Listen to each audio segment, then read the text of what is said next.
Hi, Charlene.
I'd like to call the August 7th, 2024 Planning and Zoning Commission regular meeting to order.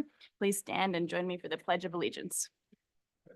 I pledge allegiance to the flag of the United States of America and to the republic for which it stands, one nation, under God, indivisible, with liberty and justice for all. Would you please call the roll? Anderson has an excused absence. Turner. Here. Burton. Here. Murray. Here. Smith McAiley. Here. Totfest. Here. And Chair Vadla. Here. You have a quorum. Thank you. Are there any changes to the agenda? Any objections to approving the agenda? Hearing none, the agenda is approved. And then for the minutes of our last meeting on July 3rd, are there any changes? Any objections to approving the minutes? Hearing none, the minutes for our regular planning and zoning meeting of July 3rd are approved. We don't have any presentations with prior notice. We don't have any public hearings, but we do have, we have public hearings. We have a very important public hearing for Resolution PZ 2024-012, recommending that Tract A1 of the Blazy Park Subdivision number 3 be rezoned from single family to family to multifamily on the official zoning map. May I have a motion to approve? So moved. Thank you. Can I have a second? I second. Thank you. The public comment period is now open. I'm wondering if we would want to make a change to the order and have staff report first, or do you prefer to have public comment first? Thank you, Chair Vadla. I would like to go ahead and do staff presentation first. Yeah, I think that would help. It shouldn't be too long, and we'll get right to public comment, so.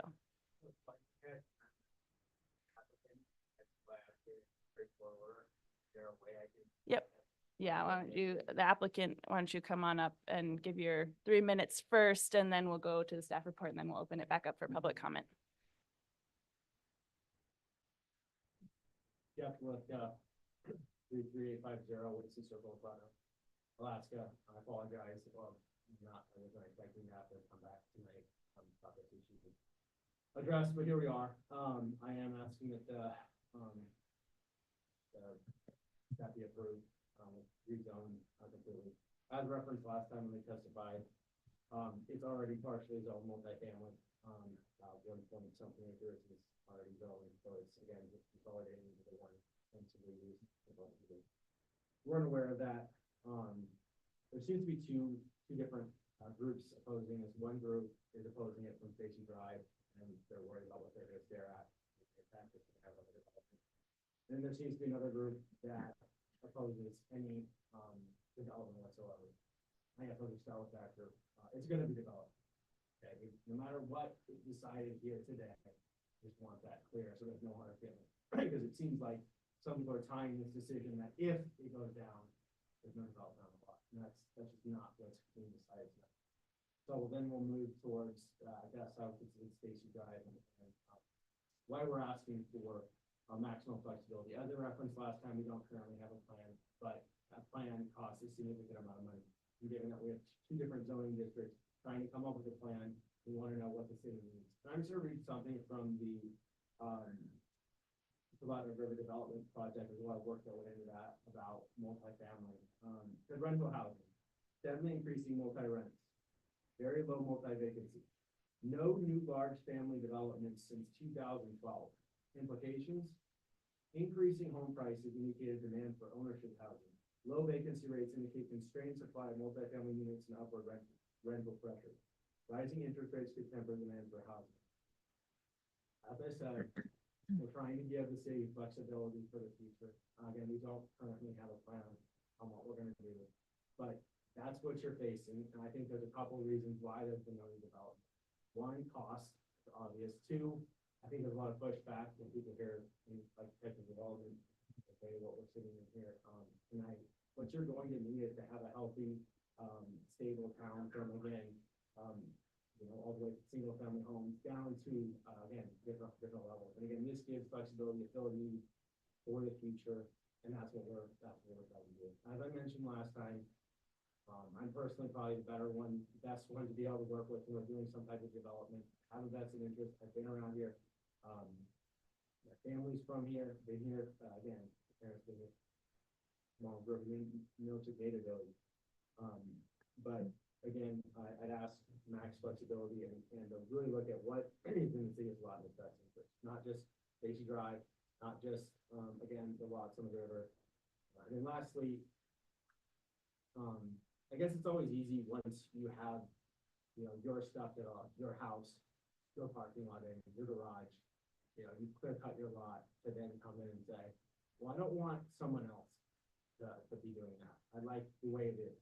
And I guess just take that into consideration. Again, we're trying to balance both of that.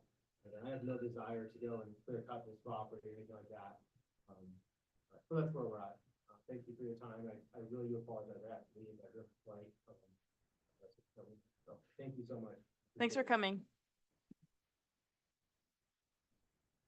All right, we'll temporarily close the public comment period and then reopen it right after our staff report. But I do think the staff report may clear up, it may just provide some information about housing stock and what we're looking at here at the city. So. Thank you. Thank you for that, Chair Vadla and commissioners and members of the public. Appreciate you all coming here and for those that submitted your public comments. So I just want to be clear what this resolution tonight is to supplement the decision made by your commission at the July 3rd due to the error that was made in the noticing. So because not all the property owners within the 300-foot buffer were notified or sent a notice, we went ahead and had a discussion with administration and correspondence with the chair, as well as the applicant, and decided that it would be in the best interest of the public to reopen the hearing to acquire additional comments for this resolution. And this is why we're here tonight. And for most of you, I do not believe everyone was here in the last meeting. I just want to go over when it comes to amendment procedure, meaning when we want to change the code, we want to change the zoning map. What is that process according to Soldotna? That's very important to start off with. First being, there is initiation of a code amendment, which would require the property owner consenting or majority of the property owners consenting. They have met all these criteria. And there's a minimum lot size of 2 acres or enlarging the adjacent zoning boundary, which is the case because multifamily is designated to the east side of this property. Furthermore, this is the standard of amendment procedures when it comes to changing our official zoning map. First being submitting a complete application. Second being holding a public hearing with your commission for a recommendation to city council. After the commission has provided a recommendation through adopted resolution, it is then forwarded to city council for consideration, which then city council will hold their public meeting to hear this and enact or not enact the ordinance. So I just want to be clear in that process. So what is before you, just to summarize what PZ 2024-11 was a rezone of the parcel that's in hash, as you see in the screens here. Here we're comparing the existing versus the proposed. So the existing zoning as it stands today is in that purple, which is your single family / 2-family residential district. What is being requested through this petition is to rezone the rest of the parcel, because it's split zone, to align with the multifamily designation on the east side to multifamily residential. So this is the comparison of what's existing and what's being proposed, so you can see how it looks on our official zoning map. When it comes to amending the official zoning map, going back on the amendment procedures, there aren't standards to say you have to follow these policies, you have to follow these requirements. Why I'm pointing that out is I know there's a lot of comments of you need to abide by this, you need to change the comp plan amendment. And I'm going to address these things for you.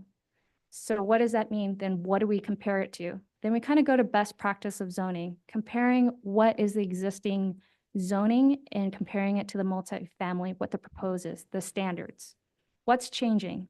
What are they allowed to do and what will they be allowed to do if this rezone was approved? So with that being said, the first one that you probably have seen before is the general standards. This is more commonly known as your development standards, setback requirements, height, lot coverage, lot width, lot size. Why is that important to this conversation? Well, when it comes to, in this example, unfortunately, the existing is on the right and the proposed is on the left. Right now, if the property was developed, they can have a maximum building height of 36, compared to if it was rezoned to multifamily, up to 48. So would be a potential increase of 12 feet in height. Minimum lot size remains the same. The only difference here to note, the asterisk, is if additional units after the first 2, so the 3rd unit in a multifamily, every additional unit would require 1,600 square foot to be added on. So you can't just have 8,400 square foot lot and have as many units as you want. As with each unit, it increases, requires an additional 1,600 square feet. Furthermore, lot coverage remains the same. Minimum side yard increases by 5 feet. This is not noted in the staff report for the July 3rd, but the landscaping requirement is actually very different. When it comes to multifamily, there are 2 additional landscaping requirements that are not required in a single family, 2-family zone. That is the street right-of-way landscaping. that requires a minimum of 10 feet landscape buffer or bed along the right of way. Furthermore, you have your buffering landscape that's required when a multifamily is being in place. And I believe the multifamily requires for buffering 15 feet. So all the properties to the north of this subject parcel would require a 15-foot landscape buffer, as well as the properties abutting to the south of this would require an additional 15-foot landscaping buffer. That is not required in the current zoning, in the single-family, two-family zone. Typically, in a single-family, two-family zone, your landscaping requirement is just you can't clear a certain percentage depending on how large your lot is. And you have to provide ground coverage in your front yard. So if this was to remain the same and be developed as single family or two family, they could potentially clear the entire lot. So I just want to be clear, minus their front yard. So that's, I think, an important aspect to note is because in a multifamily, there are buffering and landscaping that would be required where a single family, two family would not be. And then another aspect that wasn't discussed is comparing the land use table. What is allowed today in the single family, two family versus what would be allowed in the multifamily? So I have filtered this to only include the land uses that are different. If they're not on this list, they have the same prohibited or conditional use as a single family, two family. On this list is 16. I just want to point out why I highlighted the C, the asterisk C, is because an ordinance was enacted by council earlier this year to actually change conditional use for daycare centers to permitted in the single family and two family, as well as the rural residential. So unfortunately, this was not changed or included in that ordinance. That will be a housekeeping cleanup, but I wanted to at least highlight why that one is different. So I'm not going to go through the entire list. I think I'm going to highlight a few where it's prohibited today in the current zoning and where it would potentially be allowed by right, because I think that's the biggest impact, right? So first, going down the list on the left chart here. So the first will be the community residence, the handicap, where it's prohibited now, but would be a permitted by right use. As we go down a little bit further to dwellings, multifamily will be a permitted use. Townhomes will be a permitted use. Condominiums would also be a permitted use where it's prohibited today in that zone. And then I believe that's all where it's prohibited and where it would now be permitted, with the exception of boarding houses, where it's conditional use today and it would be permitted in the multifamily as well as the elementary school. So I think this is a consideration for your commission to understand the difference, what's existing and what's being proposed and how that would change. Or can you change the slide for me, Jen? So here is the official zoning map as it is today. It's a little bit difficult to read the legend. The purple is your single family, two family residential. And then really the blue is the highlight of where you see multifamily zones being dispersed throughout the city. And you can see near where the subject area, it's only the areas that are abutting the commercial zones where you see multifamily. That's closest to the subject parcel. Thank you. And here is the comp plan. And I wanted to point out for the land or the future land use map, the designated parcel that we're talking about is in purple, which is urban residential, which is intended to be your low density residential, your single family, two family, but it is abutting mixed use to the south. So I wanted to highlight that for you. And then I had staff, and thank you, Jennifer Hester, for doing this for me last minute, to really show you the inventory of our housing as it stands today, what has been developed. This is existing residential uses in the city. Everything in blue is your single family. So you can see that our city is well established in the single family use. when it comes to multifamily, and I really can't see this, I believe it's in green, is your multifamily. You see most of the sliver off Redoubt and a little bit where the hospital is, but you really don't see a lot of multifamily development where the subject parcel is and closer to the commercial corridor. But this is the existing or developed residential housing stock within the city of Soldotna. And this was extracted using the borough's map and their assessment because they did designate certain uses by single family, townhomes, mobile home parks, residential up to 2 units and so forth, and senior housing in red. So this is an overall map of our housing stock or existing development. And I'm happy to go over it and slide back as needed as well. So when it comes to amendments to the code, since there is not explicit standard, it's sometimes best to highlight some key considerations for your commission to review, and I'm highlighting those. Have we followed our amendment procedure? Why we're here tonight? Because one of those requires public hearing notice in accordance to our code. And unfortunately, a few property owners did not receive that notice. And so we have brought it back. Land use, that table, understanding what's allowed in the existing and what's would be allowed in the proposed should be a consideration of what that may impact. And then development requirements. These are met. I mean, the only exception is building height would be allowed to exceed to 12 additional feet where it's allowed 36 feet. And then your comprehensive plan. The goal 6 is what's mentioned in that staff report, need for land of different zoning designation. And that kind of has been the staple of when we do rezone. As I reviewed the comprehensive plan, I think, in my opinion, and staff's recommendation is that neighborhood goal number 1 is also met because it talks about housing diversity. And this is consistent all across the board in policies that we want a diverse housing. It's not additional housing, we want diverse housing. And so I would further add that that's a goal within our comp plan that this rezone would meet. In balancing public benefit, I kind of addressed this because of what the case law that was presented in some of the comments about Griswold versus Homer.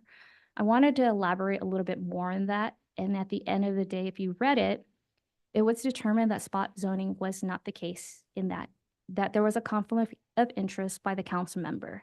If you truly read the whole thing, Superior Court, Supreme Court deemed the same, that it was not spot zoning.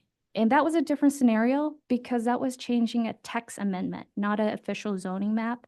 They were making exception to a use within a zoning district to say, hey, we're all zoned CBD, but only you who have properties between this intersection and this intersection could have automotive services. That's the difference in that case. This is a little bit different. Well, it's actually very different because we're changing a rezone to the map, but I do agree that there are some standards that were mentioned in there in terms of how to determine spot zoning, and a public benefit was one of it. And so staff finds that the public benefit for consideration is balancing the opportunity for ownership versus rental housing. And furthermore, encouraging a diverse housing options for our community. As you saw in the map with the existing housing stock, there's not a lot of opportunities for multifamily to come into play. And I had staff further look into the existing multifamily, and there are approximately 46 vacant multifamily zones today in our city. Of those 46, only 20 are greater than half an acre. So when you know about multifamily, you kind of require a little bit more additional land. But if we're talking about the bare minimum, you need at least, according to our code, minimum lot size of 0.23 acres in order to develop a multifamily, to meet our development standards. That equates to only 5 out of that 46 vacant lots my apologies, only 31 that would meet that. So that puts into context of really not all these multifamily zones are going to be developed multifamily. If I can go back to the zoning map,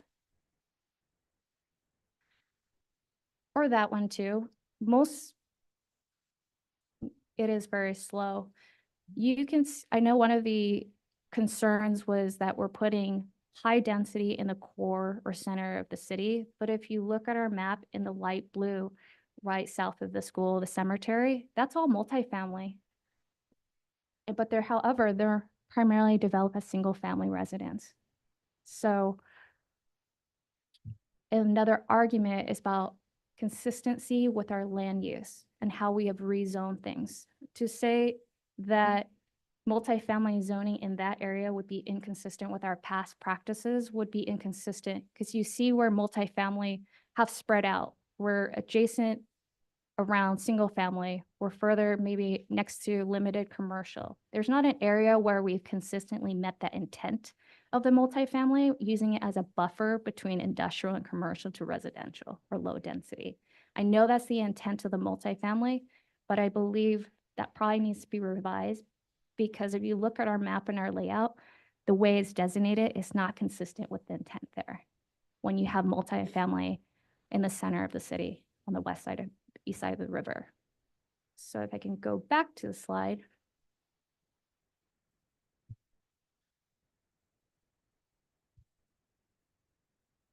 Perfect. So wrapping up on the public benefit, the last one to note is additional housing within a walkable distance to businesses and services. The location of this is close to that. The city doesn't have a lot of potential areas. This is actually the largest lot within that 46 vacant lots of multifamily zone. The rest, half of it is less than half an acre. So in my practice, it's always good to look at where our zoning code is and when it's applied. Is it truly an opportunity or a barrier? In this case, we only have 46 vacant multifamily, and less than half of those can be developed as multifamily in order to meet our code. And that concludes staff's presentation, and I'm happy to answer any question that your commission may have. Thank you for that. If there are any quick questions from commissioners, please ask them now, but I would love to open up the public hearing, and then we'll have time afterwards for commissioner comments and questions as well. So if you have anything burning right now, please ask, but if you can wait, love to get through public comment. We wait? Okay, great. Then I would love to reopen the public comment period. And if you'd like to speak on this issue, please come on up and hit the button until the green light comes on, and state your name and your address for the record. And everyone will have 3 minutes to speak. You can use those 3 minutes however you wish. If it's to read someone else's comments, you may do that. If it's to read your own, you may do that. I know that I read everything that's submitted in the packet, so don't feel like you need to read, but you can take however. You can use your 3 minutes however you'd like. And if there's anybody, do we have anyone on Zoom? Okay. I might take just a break after several folks have spoken to go to Zoom, but thanks, Tim. My name is Tim Cashman. I live at 557 Pace Street in Soldotna. I've been a proud Soldotna resident for 43 years. I currently own 6 single-family, 2-family lots directly across the street from the subject property. I grew up just a short distance from there. I consider myself extremely pro-development and have the utmost respect for the applicants, most of whom I know personally. And I was genuinely happy for them when they purchased the property, and I'd be thrilled to see them develop a successful project in this area that is consistent with the current zoning or the intentions of the comprehensive plan.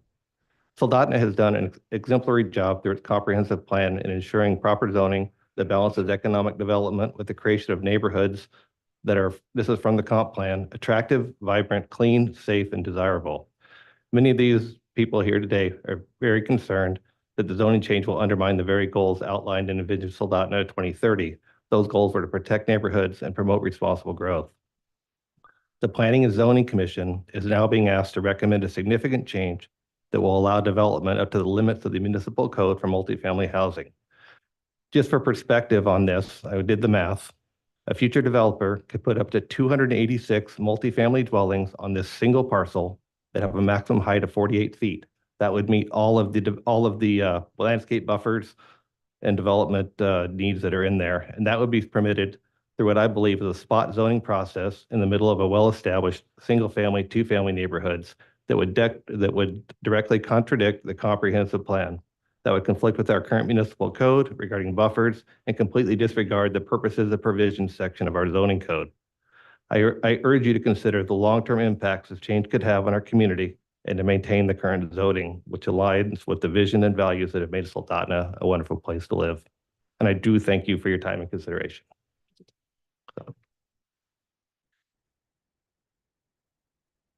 Anybody else who'd like to speak? My name is Jeffrey Moore. I live at 265 Stacy Drive.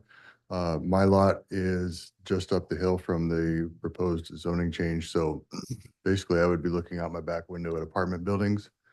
I noticed that nowhere in your considerations do you address the protection of existing property owners, property values. I wouldn't have purchased the house that I'm living in now if it looked over, you know, an array of apartment buildings and condominiums, just because the reason I bought in that neighborhood is because of the stability and the established neighborhood. There's nice houses there. People who live there have been living there for a long time. And to gerrymander in a multifamily, you know, basically open it up for apartment housing, temporary housing. I don't want to say transient, but people moving in and out more often.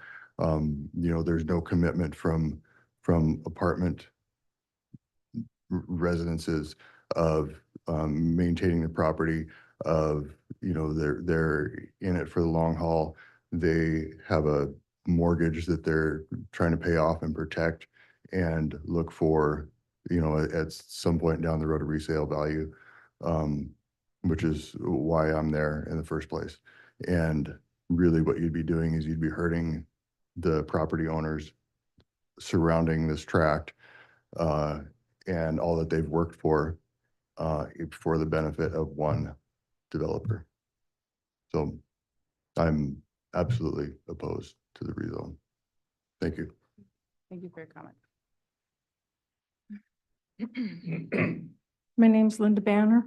I live at 286 South Fireweed. I also think that we have met the diversity of housing in our area because we do have multifamily homes.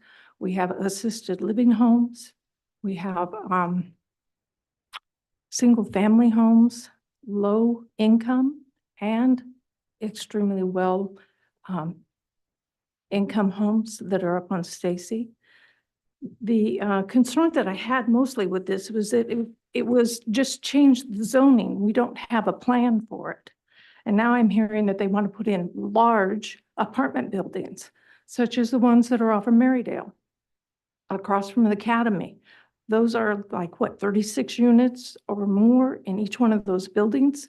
And you have absolutely no vegetation around any of that. You've got grass in one spot, mostly parking.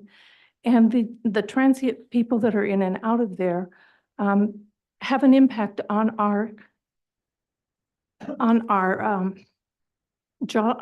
the buildings that are around us, the people that own shops and things that will be impacted greatly with 240 more people, families coming into our area. The number of the dwellings, the family cars, heights of the building, use of the building, et cetera. There's no information as what's intended use. If you're looking at large apartment buildings in the center of residential corridor, the impact is huge. When you change the density of the core of the city, you usually degrade the value of the land and therefore the city. As properties are no longer maintained and demographics of the area are changed due to the amount of people living in the area. Schools are impacted with lower test scores when you have more renters than homeowners and living in a specific area. The police, the first responders are taxed more because of the demographics of the people living in the area. Streets were not made to handle the amount of traffic, the number of cars that will be moving in and out of that area in a daily basis. Talking about walking distance to jobs. What jobs? We have Safeway, we have the hospital. Small independent jobs around there. You're not going to have 240 jobs for people to walk back and forth to. Walking to the hospital is not likely, as the people using the hospital are not typically arriving on foot.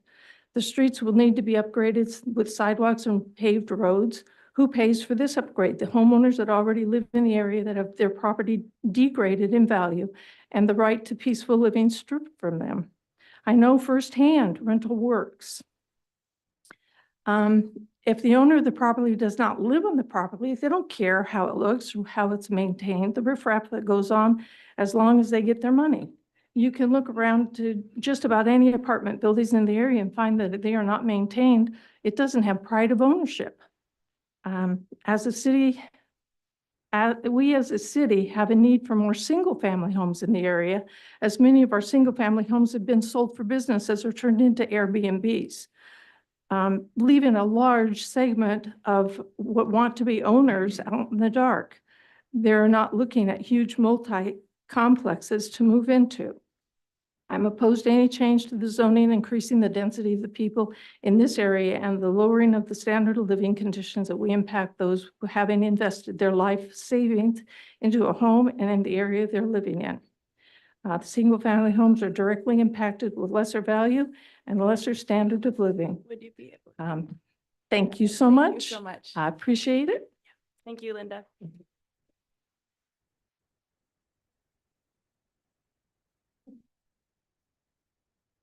Catherine or Kathy Madison, 42790 Brenda Way. We are currently the owners of 3 single-family residents in the city limits of Soldotna. And my statement will be very brief in just that I am opposed to this. Thank you. Thank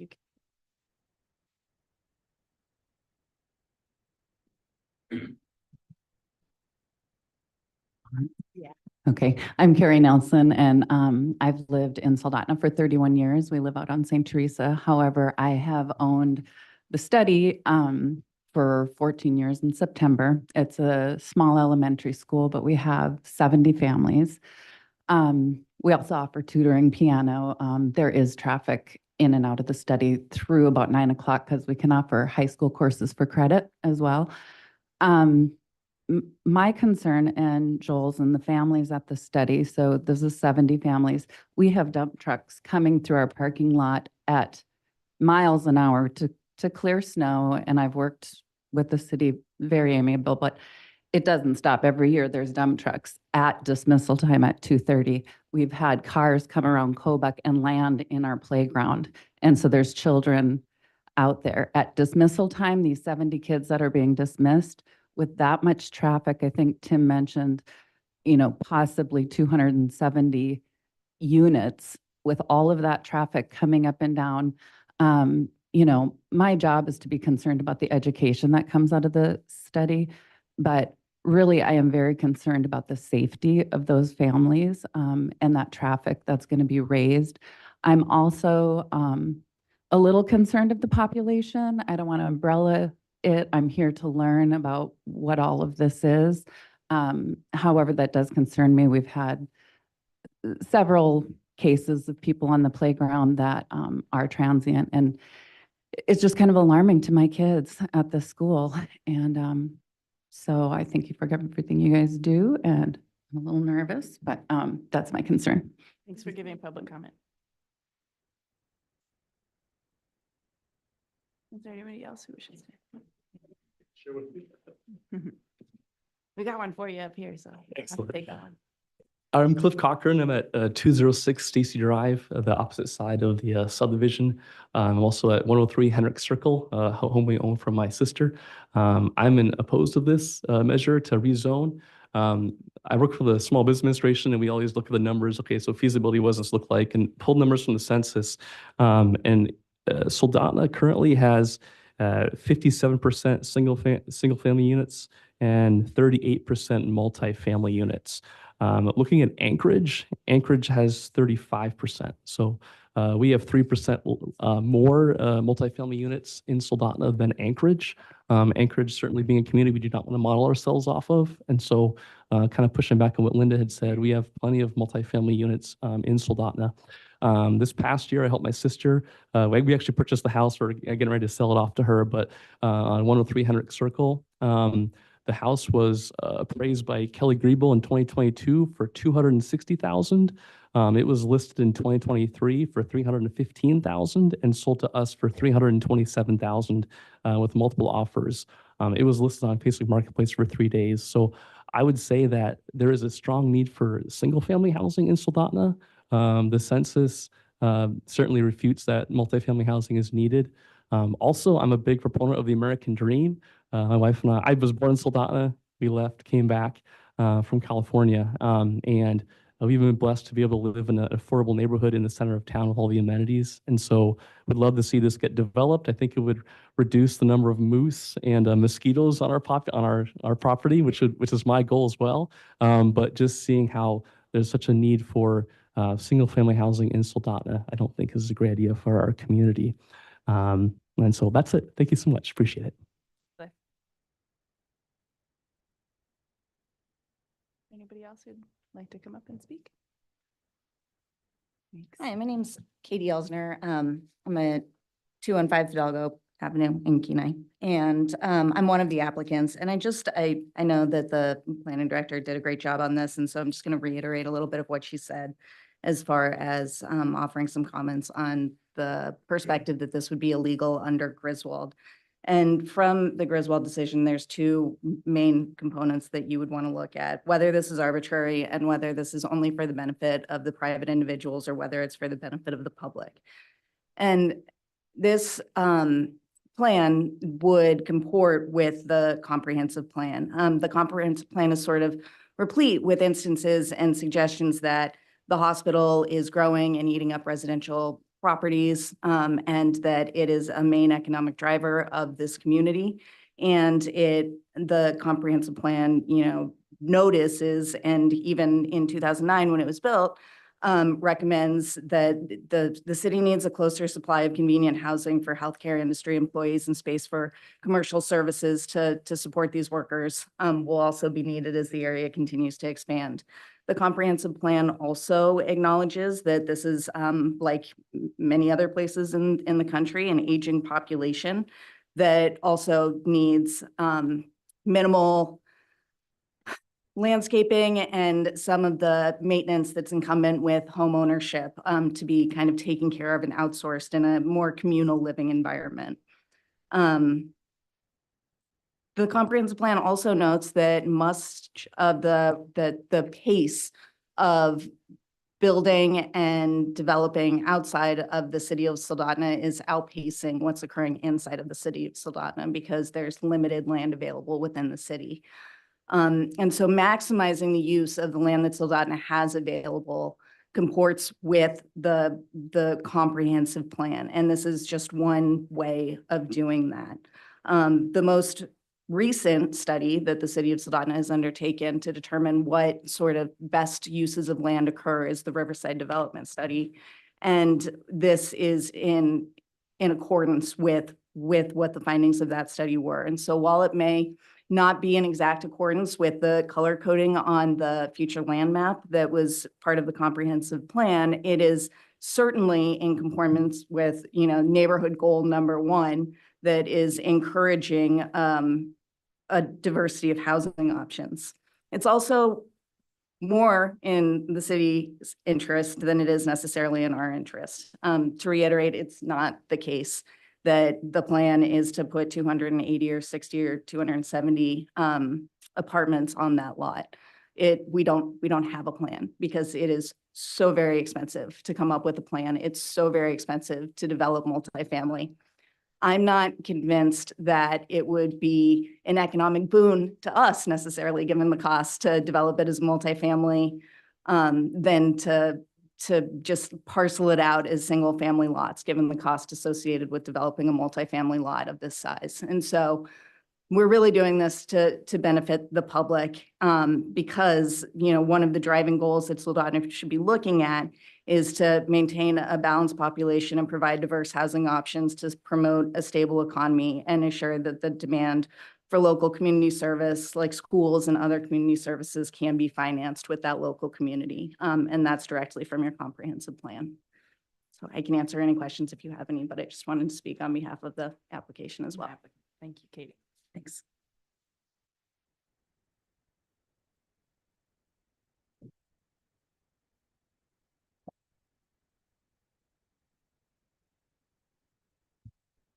My name's Bob McCard, and I live at 235 Stacy Drive.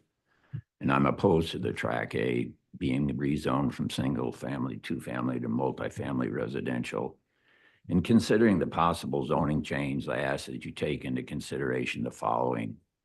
At the July 3rd meeting, Jeff DeLifka stated the intention of the development is to improve Soldotna and meet the needs of the city. I believe that Jeff and his co-owners are sincere in wanting the best for the city of Soldotna. The question I have is that if Jeff and his co-owners would sell the parcel, would the new owners have the same intent as Jeff does, especially when the maximum building house height would be increased 12 feet from 36 to 48 feet, which means that a building could be 4 stories high. From my understanding, there could be a potential of 286 units available according to the requested rezoning, which could mean there could be a range of 286 people if there is 1 person in each unit, up to 572 people if there are 2 people in each unit. With more people in a concentrated area, it will mean more traffic on Kobuk, which gets a heavy amount of traffic from Casila, Funny River, and K Beach, who turn from the Sterling Highway onto Riverview Drive onto Kobuk. I mention the above because safety is a major concern of mine, and many times when I'm turning left from Kobuk onto a side street, impatient drivers would pass me on the right side in the bike lane.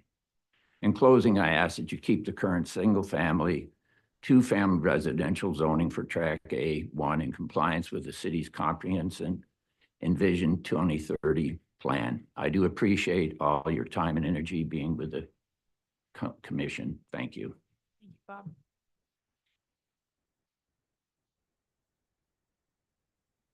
And anybody else who wish to speak in the audience?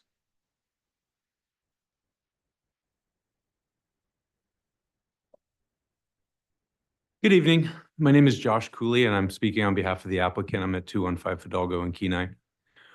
I think, I just want to address some of the comments that were made tonight and also at the last meeting. I think there's a tendency anytime people are faced with change to be a bit reactionary. And I understand that because we don't have a plan. And I wish I could bring a comprehensive plan with drawings and landscaping and a proposal. But as Katie and Jeff have said, that's incredibly expensive.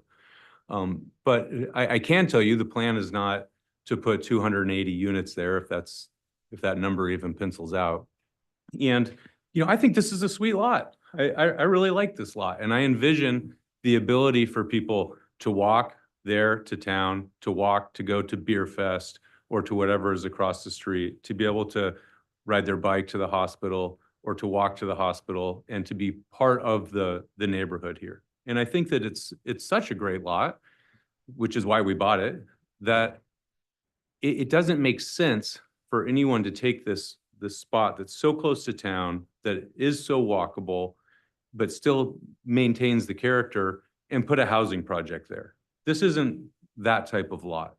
And so whether it's us that own it or sometime down the road, somebody purchases it with more nefarious designs, this lot dictates a nice structure or structures there to house people. When you have a commercial owner, you have the ability to have uniformity in design when it's built, to have consistency in landscaping, to have management that comes and makes sure that the landscaping is done. So you don't have one residential lot where the person takes really good care of their yard and does a nice job and maintains trees and plants trees, and the person next to them has cars in the yard and dead grass or a mud pit out front. Here you have the ability to have consistency, uniformity in management. That also goes for some of the comments that were raised last time. Well, who knows, is this going to be this transient population? Are going to be evil people that are here?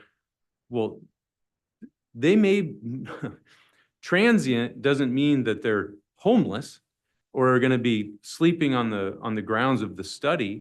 It means that maybe they're not living there for 30 or 40 years in one location. And so I think that's a real distinction with the difference. And when you have a single owner or multiple owners of condominiums living under HOA rules or condominium association rules, you can allow for that uniformity and also increase green spaces. We have increased buffer zones with this proposal, and that can all be planned at once as opposed to single family lots where the easy thing to do is to have Mark go in there and chip or shred the entire thing and sell it off as parcels. And that's what would happen if it remains in its current zoning requirements. So I just ask people to use their imagination a little bit and think not necessarily about how evil it could possibly be, but what a great benefit to the community it could be and to the neighborhood. Thank you. Thanks, Josh.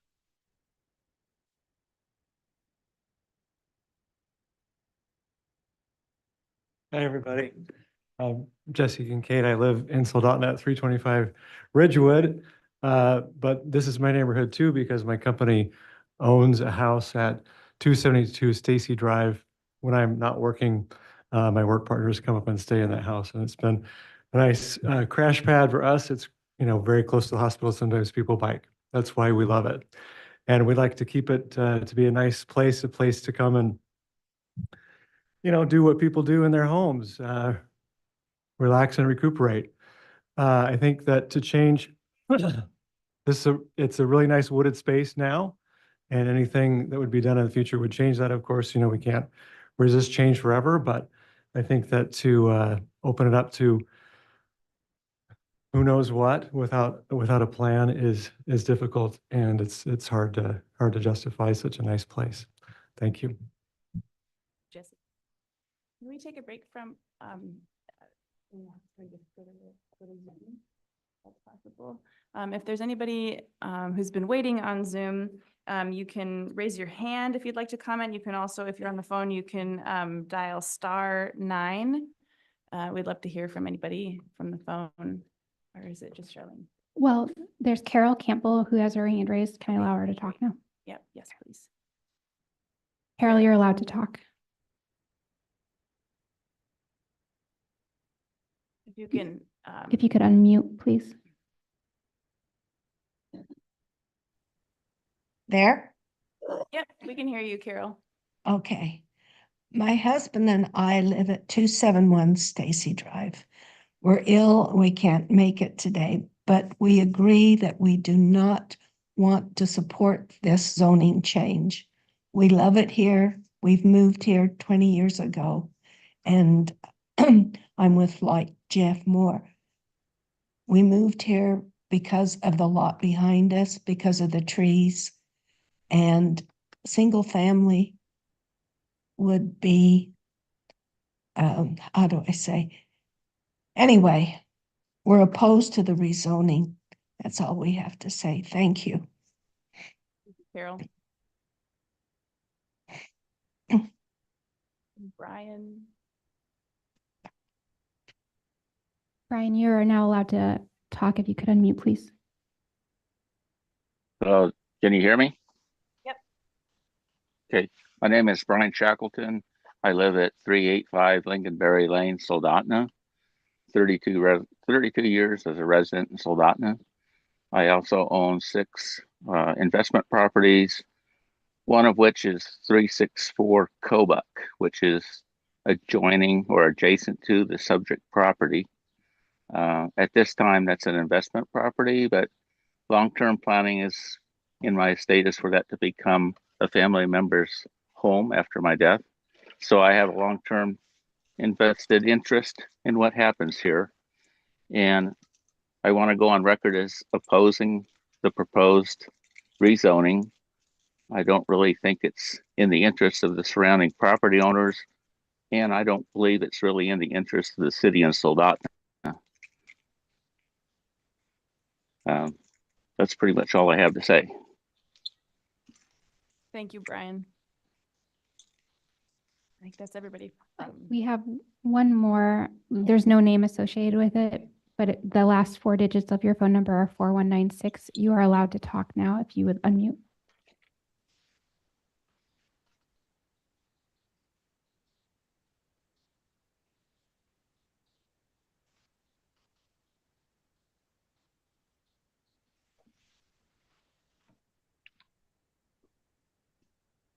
You can unmute yourself if you'd wish to speak.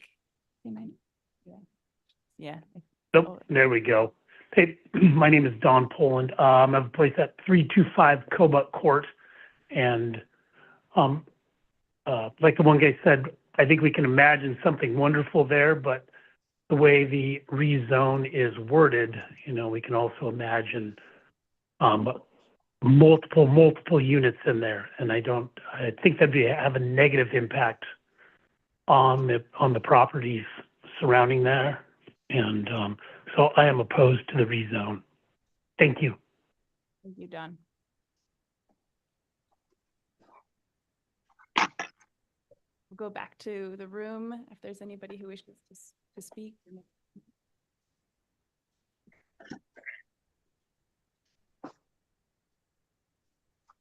Hi, my name's Pam Hayes, and I live at 235 Stacy Drive.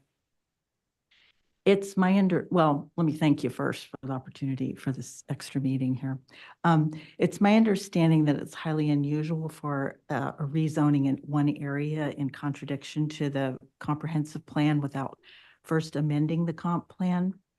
This resolution, the way it's written, as far as I can tell, there's only number 11 on that resolution that states the reason for it.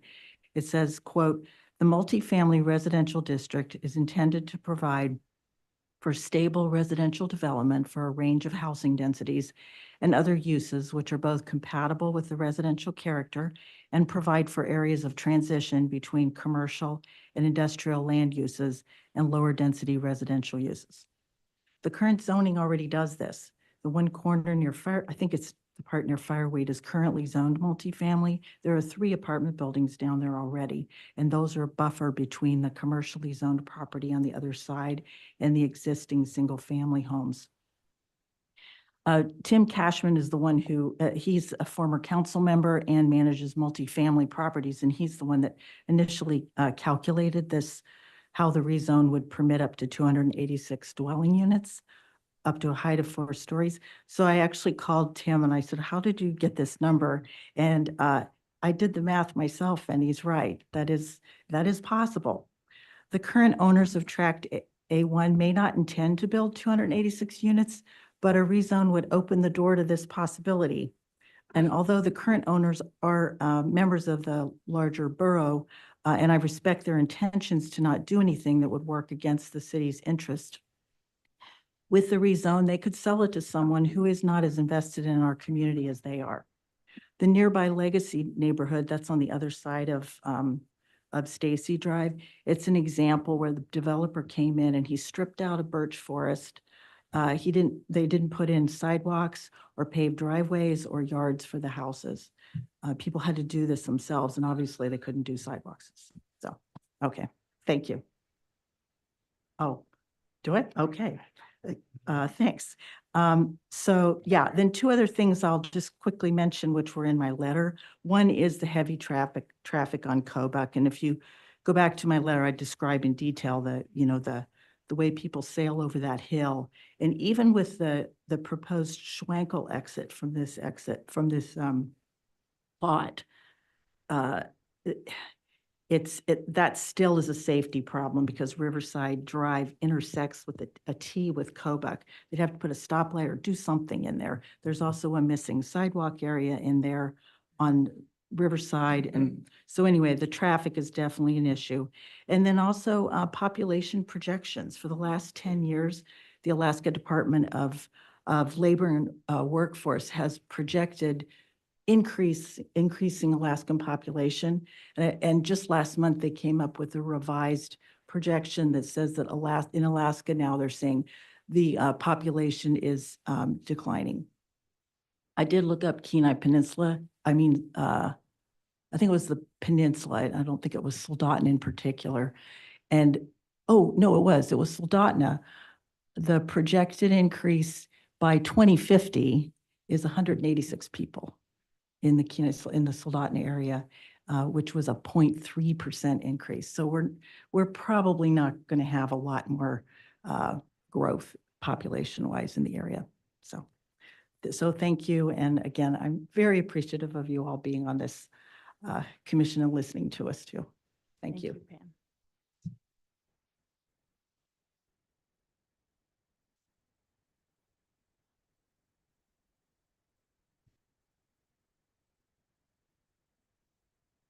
Hello, you already know me, but I'll tell you my name anyway.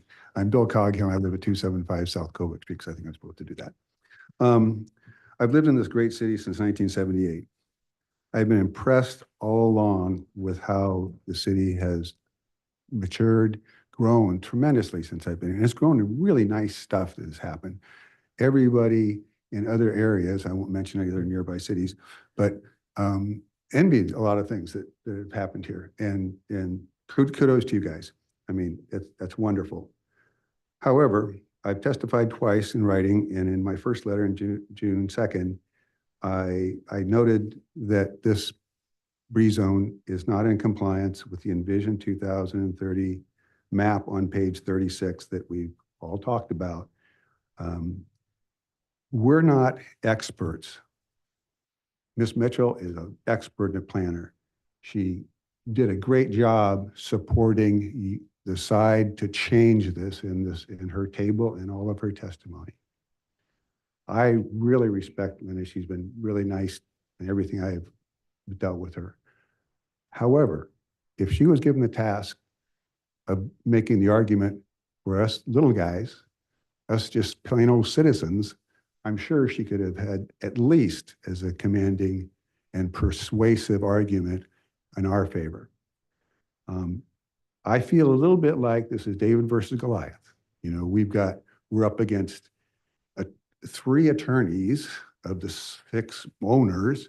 We're up against a professional planning person who I think is excellent, and she is going to be doing great for our city and for a long time, I hope. But this rezone, from our little guy's perspective, is bad. It makes a density increase. The diversified neighborhood is there. I mean, we've got $1 million homes. We have low-income homes living side by side. We have a sewer treatment plant that's right beside us that's working great. Where I live was Marvin Homestead's homestead cabin. He was the one, of course, that got the property for our water and sewer. We go back a long ways. We also appreciate the wildlife. We also appreciate being Alaskans. We love living around moose, eagles. I have eagles in my backyard all the time. It's just wonderful. Lots of fun things to say, but higher density in this area is not something that's going to help. I did learn since the first time I testified that there's a lot of stuff about general planning and zoning principles. The principle that it's a buffer area between commercial or industrial areas and single family is, I'm going to be really quick. Is that really my timer? I want to call your attention to some letters. Prior Mayor Ken Lancaster wrote a letter. He developed this property with Mavis. He is very much against this. There's David and Amanda Barber, don't live right close here, but in the city, very much against this. There's also my neighbor who's been exposed to some COVID guests in there that she was going to come, but she just had a whole bunch of guests leave and all with COVID, so she didn't feel like she wanted to bless us with that possibility. I want to thank you guys for letting us talk.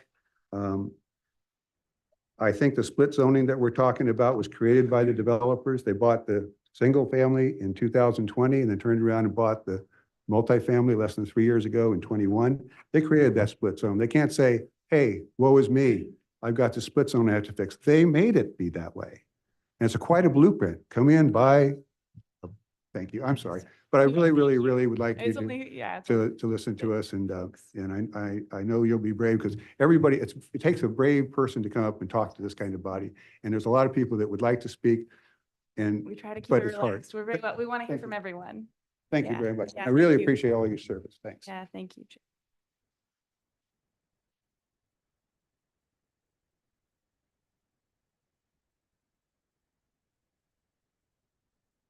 Hi there. My name is Michelle Yeager. My parents are Jean and Carol Callis. They live at 279 Stacy Drive. And my husband and I have 3 children. We live we also live at 321 Cody Court, which is near the Soldotna Water Tower. As far as, you know, interesting folk that have been through Soldotna, we do have them. I know that a lot of people think that we don't. We do. We live up over kind of by PCHS, and we've had so many vagrants. We've had to kick people off of our property. We've had to contact homeowners and people that own property to essentially move these people off, because the city of Soldotna, the city cops can't do anything unless it's posted. So I just want to put that out there too, because when there's multifamily dwellings that come available, they do have these people that do come through that are not here for permanent reasons.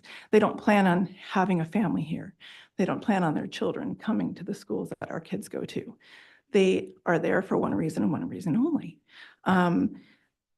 I grew up in this community. I lived in the same home that my parents currently still reside in on Stacy Drive.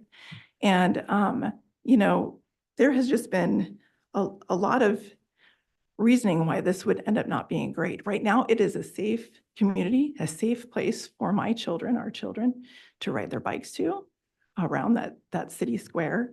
It is, we do not allow our children to ride from our house because of the vagrancy that we have, because of the drug deals that go down, because what happens in those woods. People in the city of Soldotna don't see that.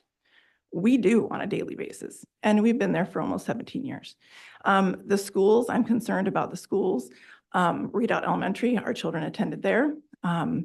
Well, actually, my daughter, our oldest daughter, attended at Soldotna Elementary, and she ended up getting beat up, and we were never even contacted. So we ended up putting her into the other school when there was availability. And it was a great school. It's a fantastic school. But every single year for all three of our kids going to school there have been not enough teachers, not enough classroom sizes. The class sizes were huge. So I'm wondering what the city is going to do, what the borough school district is going to do when we have a high influx, when there's only, like, say, the Study, which is a private school. Our kids attended there as well as preschool. But what are they going to do? What are we going to do?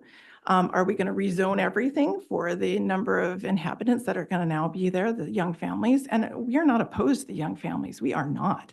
We would love to have young families here. And that's why I think those families do need an opportunity to purchase their own home, to afford their own home, not just rent and push on and pay someone else's mortgage.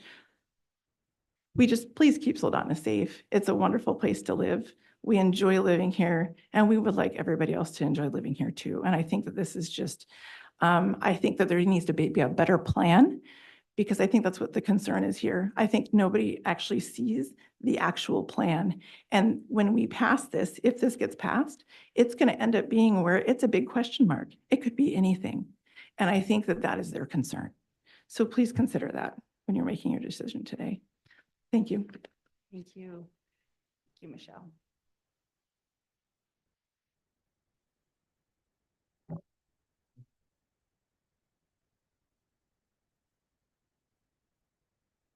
Greetings. I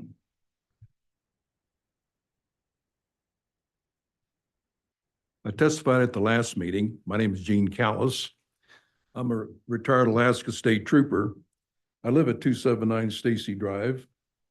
And when my wife and I moved to Soldotna, we searched high and low for the perfect place to buy land and build our home.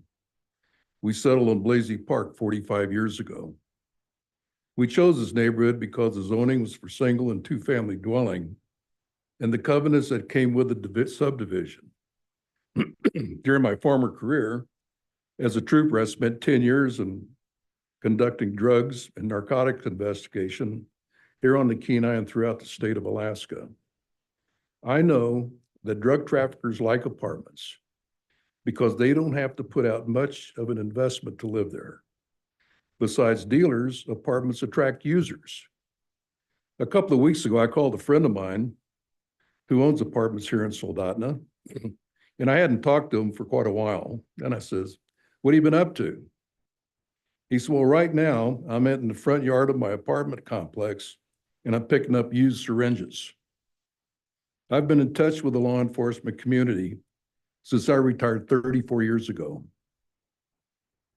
Yes, our city does have a drug problem, except it's worse now than before. Then it was pot, speed, and coke. Now it's methamphetamine, heroin, and fentanyl. Do keep in mind that drugs and theft go hand in hand. Like I said, homes require substantial investment to be made, and it would seem that the city would want homeowners rather than transient populations that apartments will attract. Should a high density of apartments be constructed, this would put an additional onus to first responders that include the police, central emergency services, public works, and maintenance would certainly see a workload increase. The end result could mean an increase in my taxes to cover the additional costs of the city. Traffic is a consideration which has already been testified to. And actually, Kobuk's kind of become a main artery within the city limits of Soldotna. For these reasons, and the reasons that have been previously stated by others today, my wife and I are opposed to existing this rezoning request. This rezoning matter would certainly lower the value of our property and home. And really, the owners and developers would be the only moneymakers should Blazy Park A1 be rezoned. Now, it's been mentioned that it's in an area where people could walk to work and go to the shopping centers. But, you know, as I drive up and down Kobuk routinely, I don't see many people out there in the wintertime especially. They're not on bicycles. They're not walking. And when you see somebody walking down the street, I'm almost done, and you see somebody walking down the street, and you can pick them out, it takes common sense, and they got their shopping bags, or they're out on the Sterling, or they're walking from the store. A lot of times, it's not because they want to do it for the exercise part. Some do, but a lot of them is that they don't have a driver's license, and they've been arrested for driving while their license is suspended, and they can't drive. So all in all, of course, we're opposed to this. And a lot of things you don't have any control over. And it seems that there's lesser of a chance of something going downhill in single and, two-family residences versus an apartment complex. Thanks for your time. You guys are doing a great job. Appreciate you guys being here.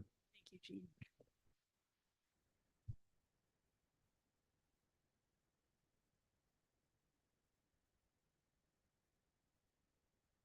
Hi, I'm going to make this very, very brief because my husband and my daughter took a lot of your time.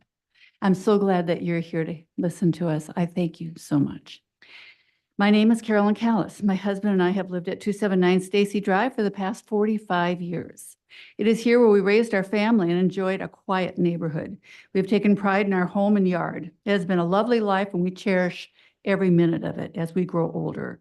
However, with the proposed rezoning of our area to multifamily housing, we have become alarmed that much that we have invested in and worked for very hard will be adversely affected. We envision a very noisy, trashy, strewn housing area below us, south of us.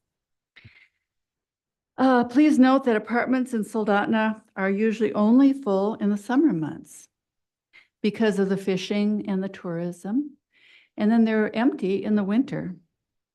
Do we really need more apartments? A large influx of people in apartments will be a drain on our city, our law enforcement, fire, ambulance personnel. Traffic will be increased on Kobuk. Public works and maintenance will be affected. Please do not rezone our area to allow multifamily dwellings. We need to continue with our comprehensive plan, which was worked on so hard, I believe in 2011, and it's supposed to go on till 2030. Okay, thank you so much. Thank you, Carolyn.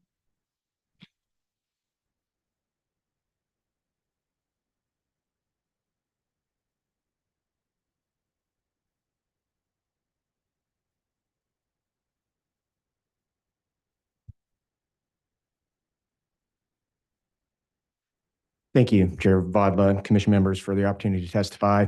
Paul Ostrander, I actually live on K Beach Road, not a Soldotna resident, but I've lived here my entire life, and I'm keenly interested in how our community grows and matures. And beyond that, I'm kind of a governance junkie. I've been involved in local politics for many, many years, and I'm interested in what the processes and procedures that our local communities use to guide that growth.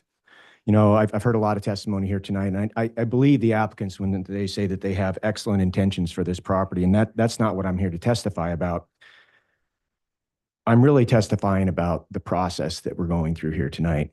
I've heard a ton of conflicting testimony here tonight. You know, the comp plan says that we should do this. Goal 1 says, neighborhood goal 1 says that we should do this. Goal 6 says we should do this. But then alternatively, the land use plan clearly shows that it was supposed to be urban residential. You know, the city report says that there's not enough multifamily here, but then the census, there's enough multifamily. There's a lot of conflicting information. And I think that indicates to me that the process that we're going through here is flawed. In my testimony, I talked about Griswold, and there's some misunderstandings about Griswold. I never said that what the city's doing here is illegal. I didn't say that. I simply stated that there's certain things that the Supreme Court says you consider when you go through a process like this. 2 of the 3 things that they indicate there, I believe the city is not meeting. And I think the biggest one is the fact that the comp plan that this rezone conflicts with the comp plan. Yes, you can come up with goals that support it, and Linda did an excellent job of doing that in her staff report. The comp plan has a lot of kind of vague goals, and then if you look at those specifically and really look at them, even neighborhood goal number 1 and general land goal number 6, there's a lot more to them than what's up there. If you read them specifically, goal number 6, for example, it doesn't say a need for land of different zoning designations. What it says is continue to monitor available land supply and evaluate the need for land of different zoning designations. I think in the end that if you rezone this tonight, obviously you're making a recommendation to council, but if council rezones this, I think you are ignoring the comp plan. I talked about how there's a lot of vague goals in the comp plan, and that's true. But there are a few specific things in the comp plan that are very clear. One of those being the generalized land use plan. It says in there, it shows this parcel as urban residential, which supports single family. If in fact, what Linda has stated here tonight is accurate and that more multifamily units are needed, you need to go through a process by amending the comp plan to determine that. And it needs to be a much more thorough process than what's been allowed through this rezone. This came to us July 3rd. Linda's been on the job for a couple of weeks. I don't think the analysis is there. Again, you've got a lot of conflicting information here tonight. You know, depending on who's talking, either there's enough or there's not enough multifamily. Does the comp plan support it or not?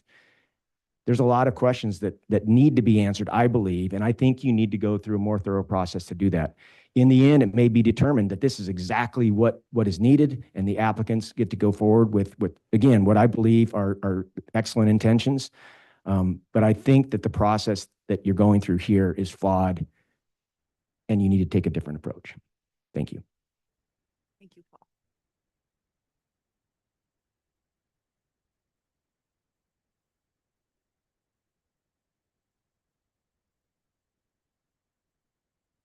Is there anybody else in the room who wishes to comment?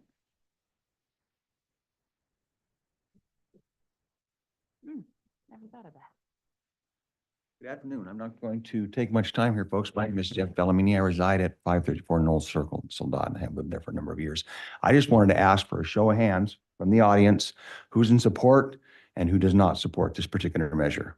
That's the extent of my testimony this evening. Thank you. All in favor?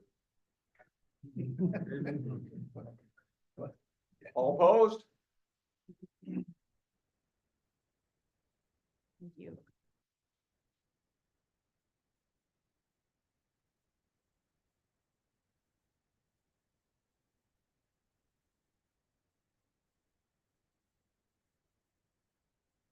Good evening. My name's John Vaughn. I live at 370 South Kobuk, and I've lived there for 9 years. I bought the house 9 years ago after having left Soldotna many, many years ago to go to school and finish my career, I came back here to retire. I grew up in Soldotna. I bought the house on 370 South Kobuk. There was a house one lot over from me.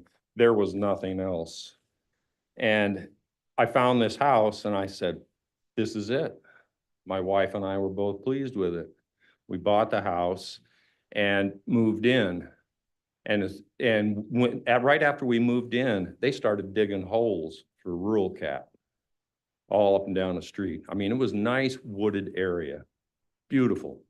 We figured this is where we're going to retire and we're going to stay for the rest of our lives. Well, rural cap has put a bunch of houses in there and we've come to terms with that. We realize that, you know, they need places to live too.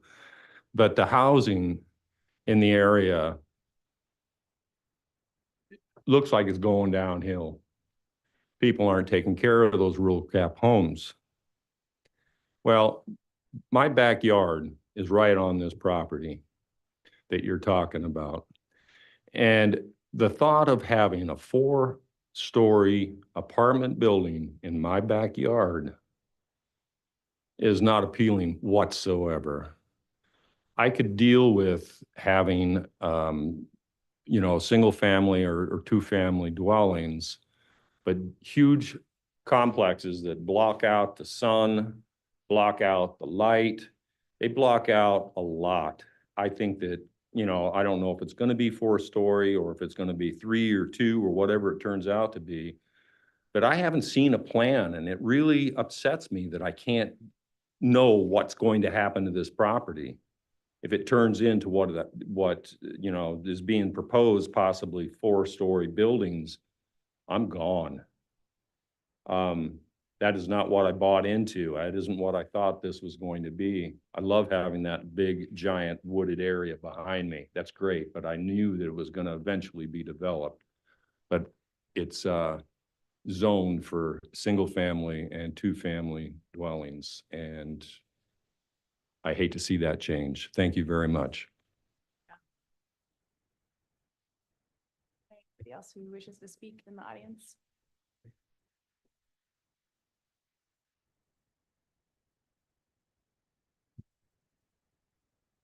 Don't be shy. Don't be scared. I'm not saying that anybody is, but I know there's weird dynamic where we have this wooden wall between us, but really we're all just here. We're all looking out for the best interest of the city of Soldotna. So if there's anybody who's hesitating, don't going once, going twice. Okay. I Twist hate your arm. speaking in public. Okay. My name is Linda Lansing. I live at 199 Hillcrest. We live in a wonderful neighborhood. We own Rieger's old property up on Rieger and Hillcrest. It's absolutely heaven. I love it. We've been there since 95. There used to be all woods around us. So, but you know, we bought the property. We knew eventually, you know, condos were built across the street. Okay. And then the big metal building went up and then they took so many trees down. And I wish that Soldotna had a better, you know, keep the tree thing, because we saw what happened with the subdivision crisscross from us. They just clear cutted it. And sir, you really offended me when you said that you could take a chipper through there and chip all that wood out there. I wouldn't have spoke today, but that really ticked me off, because you could do that. And you could end up thinking that maybe that's going to be too much money to build through there. And you could sell it to somebody that could do that. So, you know, it's just so unplanned. And just to change it to a multifamily, not knowing what you have planned, it scares all of us. I mean, we have big money vested in this property. That's our dream property. And to have somebody just come in and think it's not a big deal, it is a big deal to all of us. Stacy is one of the nicest streets in Soldotna, and I back up to it. And I just really hate to see this changed. I don't think we need this influx of people in that area. And that's all I'm going to say. Thank you. I really appreciate your time and your listening.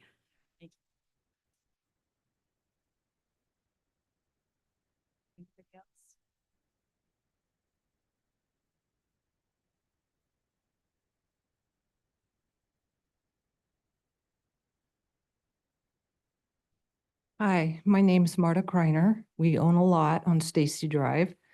That was going to be our retirement home in the next couple of years. We were excited to be right in town. We currently live out on K Beach Road, close to the food bank.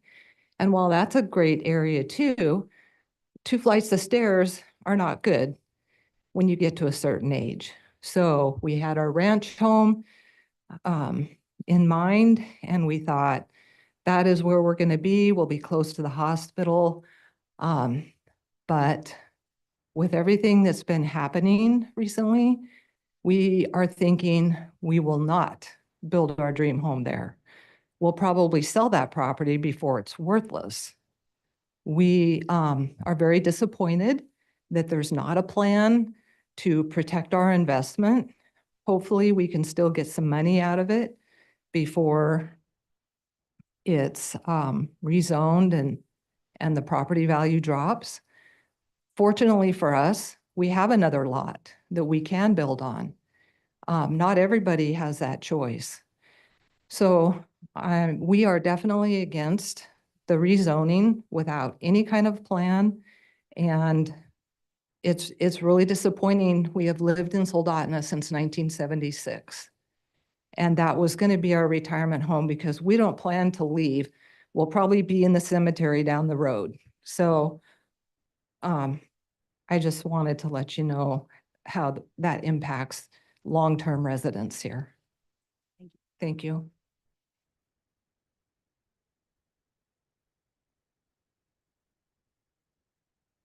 Anybody else wishing to speak before we close the public hearing?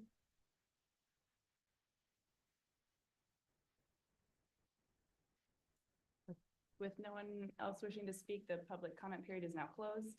Are there any commissioner comments now or questions for staff?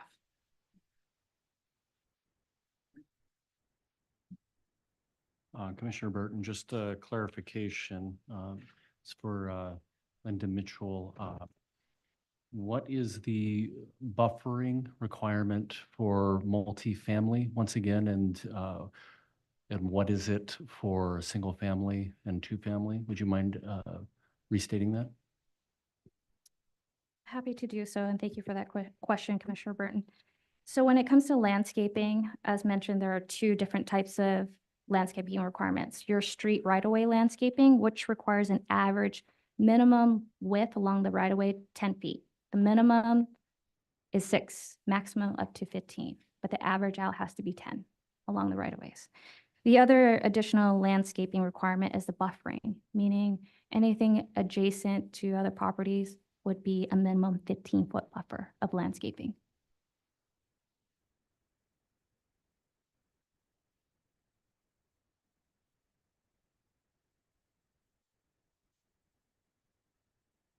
Charlene, if you have any questions or comments too, don't hold back.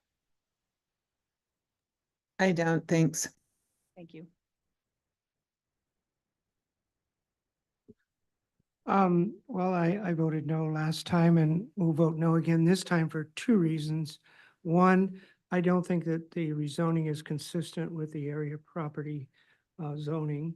When you look at the map, it's pretty much substantially residential, single family, 2-family residential. And, I think it's conflicting for me. A lot's been talked about what's the plan. I appreciate the applicants saying, we don't know at this point, we don't want to spend a lot of money on a multifamily or some sort of a large development only to come and get shot down in front of ultimately the council. But at the same time, for the area residents, not knowing what it is, there's certain types of multifamily that would probably be acceptable to the residents of the area.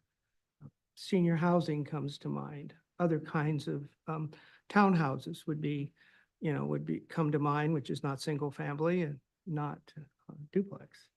But so it's kind of a chicken and an egg, but it's for those 2 reasons that I'll continue to vote no on the resolution. Thank you. Commissioner Murray. Any other questions or comments for staff?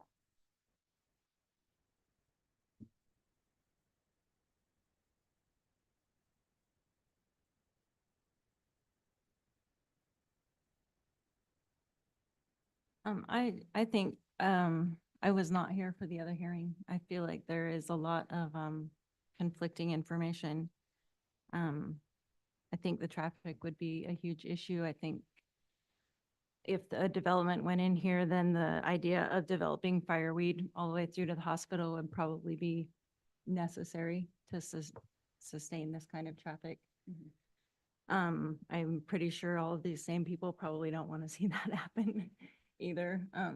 But I don't, that corner on Kobuk, where it would come out and high amounts of traffic would be a problem unless they could fit in another tiny roundabout there.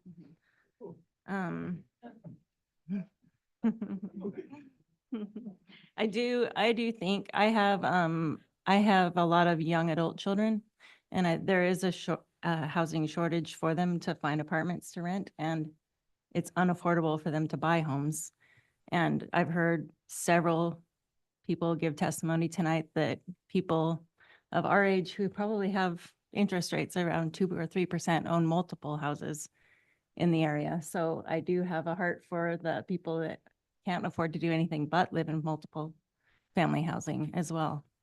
So I think there's a lot of conflicting things here. I don't like the idea of just changing without a plan, changing the zoning. I know it detrimentally does affect existing investments for people that have property. I don't agree that you should expect to have a green backyard forever when all of that land does belong to someone else and should be able to be developed. Anyway, those are just some of my concerns, and it's a tough decision to make here. So. Yeah, I'm okay being the unpopular lady in the room. I voted yes last time and I'll vote yes again tonight. I think it is possible to imagine senior housing, townhomes, some sort of multi-generational multifamily, which is the trend these days, is to move away from many different types of residential zones into fewer, so that there are multiple housing types interspersed throughout a town instead of having one housing type be a buffer to less wanted zones. So to have right now, the property that we're talking about, which is part multifamily and part single family, two family, that multifamily part is sort of this buffer between single family and commercial zone. And that's not ideal for many reasons. Mostly for having housing that allows for older folks who don't drive or younger folks who haven't bought their first car to be able to walk or bike safely around town and still have housing that's close to amenities. So I think it's, yeah, it also, we don't require anyone who buys property in the city to have a plan. When you bought your property, when I bought, when people buy properties in the city, you don't have to say, this is what I'm going to do with it. It's your right and your freedom to do with your property as you wish. Certainly you have to comply with the standards of the zone, and that's why we're here tonight to talk about why or if this should be rezoned. And yeah, I've lived in apartments. I planted flowers out front, even though it wasn't my property. I'll just say we do have a rental property right now in Soldotna, and it's occupied by a couple who couldn't find a smaller place to live, but wished that they could have.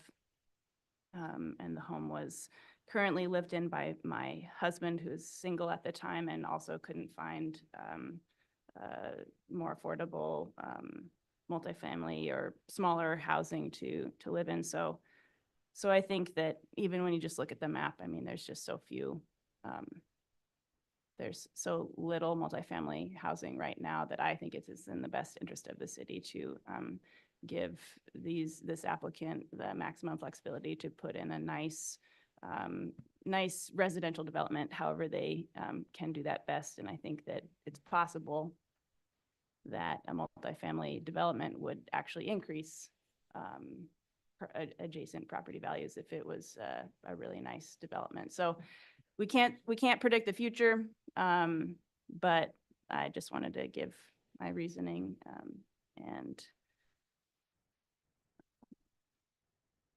you have yeah. Thank you. And through the chair, I just want to address the inconsistency with the comp plan because I did do my research. I went through all the ordinance with the last 3 years by city council in terms of rezone. Or ordinance 2024-004. This was for the fire station. It was originally zoned commercial to industrial. The comp plan was commercial, inconsistent with the land use map. Next one, ordinance 2023-04, rural residential to commercial. That was consistent. The following ordinance 2022-0330. It was zoned commercial and changed to rural residential. Comp plan was commercial, inconsistent with the land use map. The next one further back, 2019-005, the substitute, it was originally zoned RR and it was changed to commercial, but the comp plan was RR and mixed use. So historically, in practice, comp plan is a guide. It doesn't say that you have to follow it to the T. I just want to be clear on that because clearly the city has enacted ordinance and rezoning with your recommendation as well in consistency with the map. However, it is better practice to probably do a map amendment concurrently with the rezone. So we bring forth all those things before council to make those changes at the same time. And that was done the same way at City of Kenai, where I worked before. I can name several areas where the city is rezoned and it was inconsistent with the future land use map. So I just want to at least point that out. At the end of the day, it's your commission to make the findings, why it is best interest of the city to change these in terms of development requirements, land use tables. These are things to all be considered. But to say it's inconsistent with the land use map and that alone is illegal, I think your ordinance that's been adopted by city council would say otherwise. And that's all I would like to say. Thank you. Yeah, I'll quote Paul, who quoted the plan, is that, the big goal is to continue to monitor and evaluate the needs of housing types because things are changing all the time. So, are there any other commissioner comments or questions for staff? Before we call for the vote. I just kind of in response to what you said, I agree that it would be nicer if it was mixed. And I think right now it is partially multifamily and partially single family, two family, which I think the owners could develop a plan to use both of, make that more of a mixed use. Mm-hmm. And I do believe that there is a need for both and that we have a low inventory for single family housing as well. So I just, all those arguments can be taken both ways.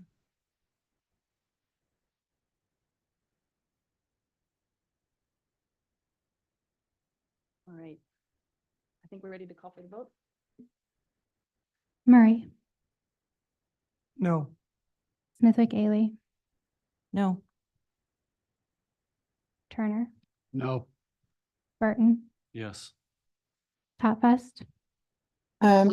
Yeah, having served on the Shelter Development Work Group and Transportation Task Force and the Alaska Commission on Housing and Homelessness, I know the need for housing and transportation in the community, and I'm going to vote yes. Chair Badla, Yes. you have a tied vote.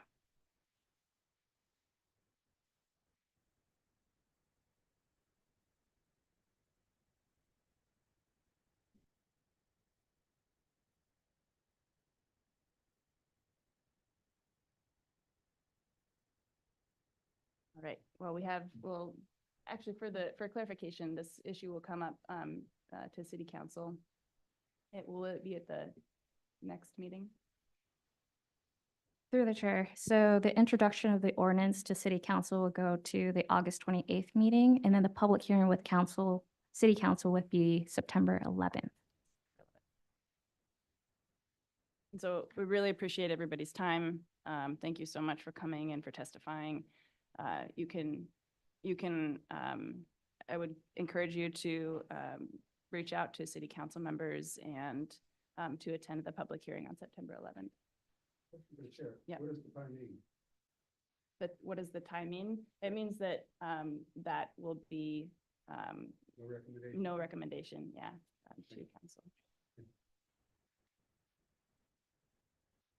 Thank you.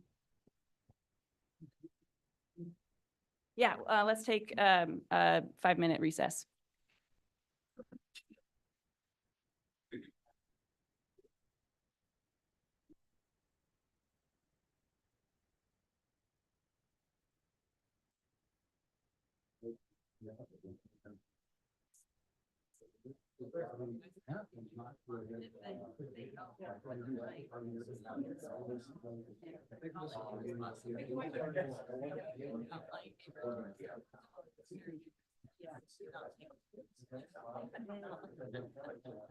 That's a hard one.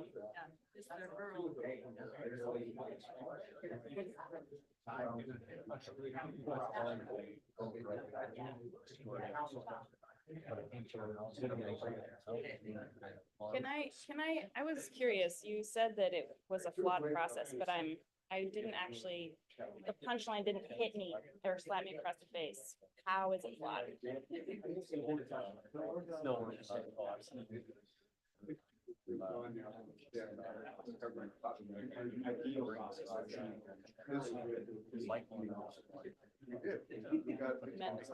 Have we ever amended the comp plan? Yeah, I was like, I didn't actually think that is best practice. Thank you. The comp plan?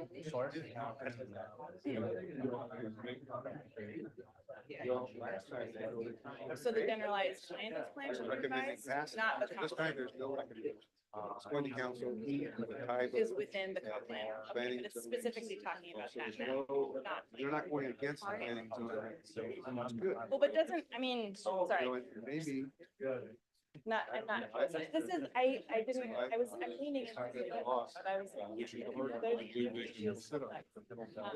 But right here, it says I moved, so like, for a zoning map amendment, like that, it is amending the zoning map, that it is within the comp plan. Right. So. Wouldn't that be like? They elected. So numbers are gonna matter again. But it's amending the zoning map within the comp plan. Zoning map.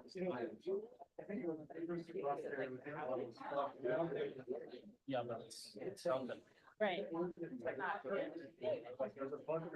Oh, yeah, yeah, Yeah.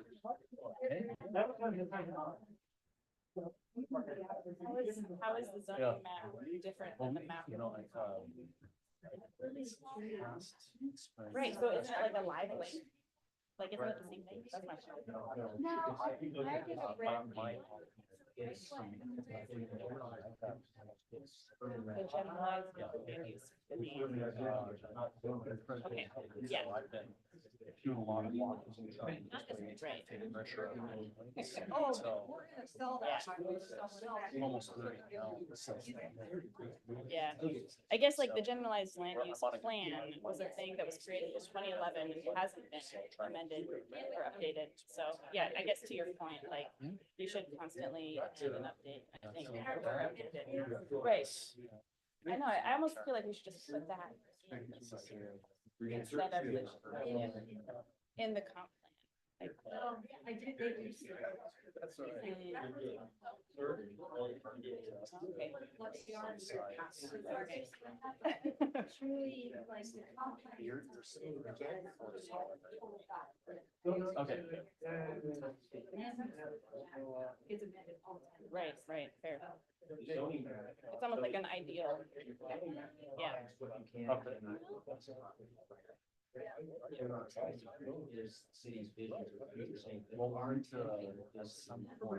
Yeah. Right. Yeah, no, I know, maybe I feel more educated now, thank you. I'm glad that you came, I'm glad that you have, yeah.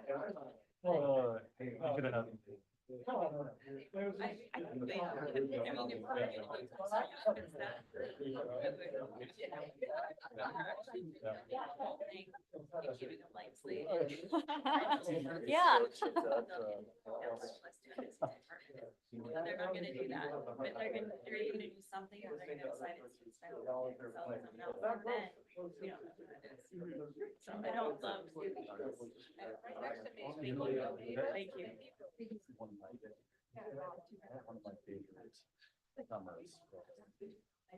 So no recommendations. No, I don't. Just curious here. I don't want to speak too much. Well, anyways. We're not gonna realize that money that we put towards standards. ADA, we don't have standards.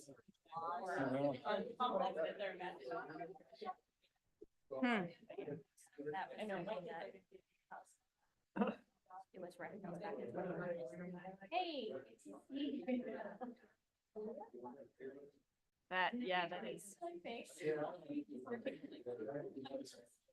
Kind of the old deja vu. I was thinking back when I was involved in politics in Cody. And we had this property out on, well, we didn't have. It was, yeah, it was Westboro property anyway. It was out across from the Coast Guard base and it was zoned industrial.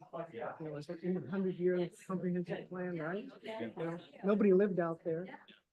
And these Yeah, it's gadflies. It's like still a tiny bit Assembly overlooked, at the but time, it's like, coming in and I pounding. appreciate that it's, Pounding. I just want a place out in rural.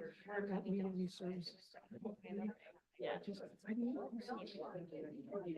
Yeah, yeah. No, that's great. Sell it off in what was it, 5-acre parcels, you know, and rural residential. And we don't need any services. Roll the clock. Yeah. They get the price. Ironically, they can't finance it because the bloody government has a no-fly zone and none of the banks will lend money. So they gotta self-finance to try to sell. And ironically, I was on the assembly when we actually got the federal government to relinquish that so that you could sell it and somebody could borrow money. But long and short of it was the next generation. Well, I got 5 acres. I can rural residential. I can be subdivided to one, so I can have 5 lots, not one. Well, then the next folks that come along, what's that gravel like doing in the middle? It was there. The gravel yard was there before the people. But, you know, and it was all about the comprehensive plan. You know, you're not following, you know, and I made a public statement. I said, if we were following the comprehensive plan, you wouldn't be living. Needless to say, Mark, the next election, there were like 105 votes cast. I got 4. Wow. For staff to do 2 resolutions. I still skated by, but barely by the seat of my pants because it's better that you say nothing. You know, once you say your position, now you can be, you know, held accountable. Yeah.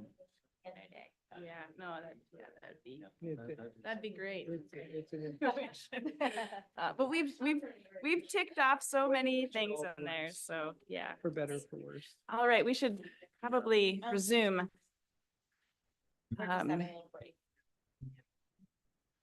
It'll be quick. I know. All right, let's bring our meeting back to order, please. Oh, Gary, okay. Gary! Sorry.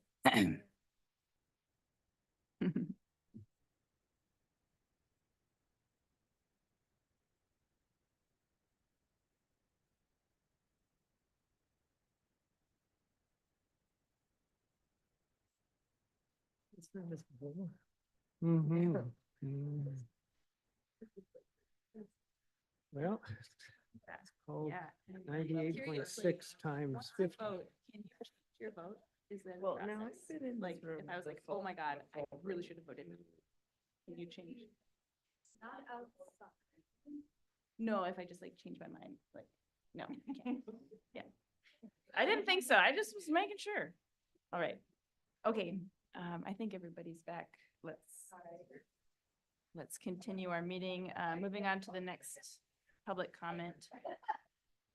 We got resolution PZ 2024-010. This is a substitute. Recommending that the Soldotna Municipal Code Section 17.10.370 mobile home parks and Section 17.10.335 landscaping be amended to increase the notice period for tenants, add water and sewer service standards, and provide consistency on buffer landscaping requirements for mobile home parks. May I have a motion to approve?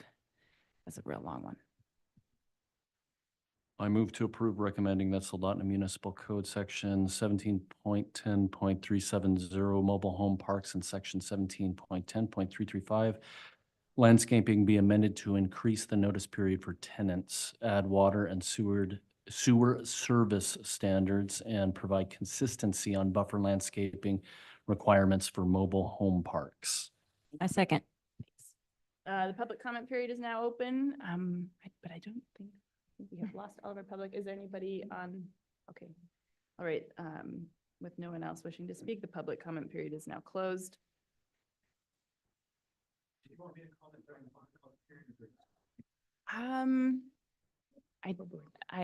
Yeah, why don't you come on up now? We're ready for you.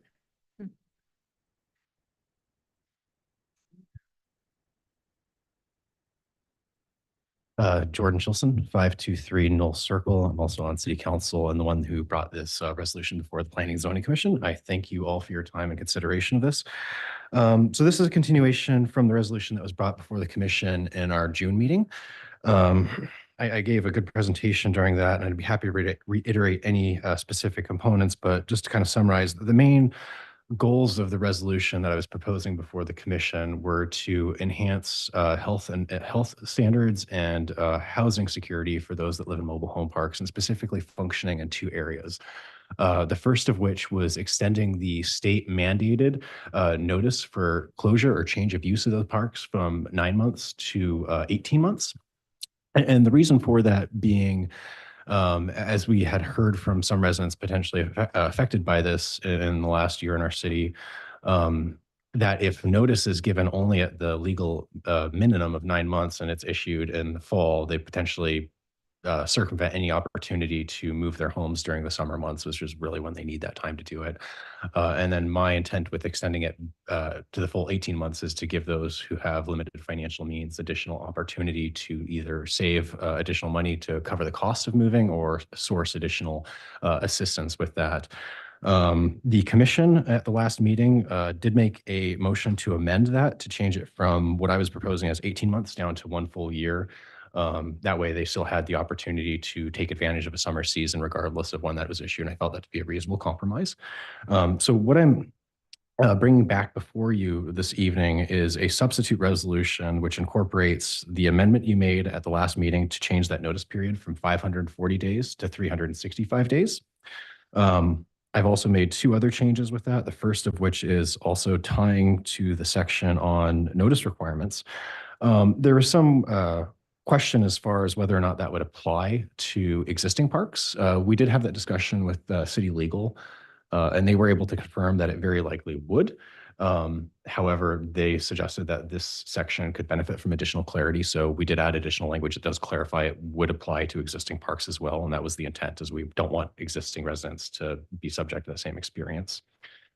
And then lastly, there were comments by the commission requesting additional landscaping be updated because it sounds like code had omitted requirements for mobile home parks. So at the recommendation of the Planning and Zoning Commission, I was able to work with administration and propose changes here that would correct that. So Again, what I'm proposing before you is a revised resolution, which incorporates the three changes, I believe that three changes and concerns that were brought forward by the commission into kind of a new package that I think meets all of those points. And if any of the commissioners felt this was an appropriate alternative, a motion to amend the current resolution that is postponed from the last meeting through substitution with this resolution would be something I'd wholly support. And again, I think this is a reasonable compromise that addresses all of the needs that were requested or concerns given. And I am certainly available for any questions on that. And again, I appreciate the consideration and work done by the commission on this issue.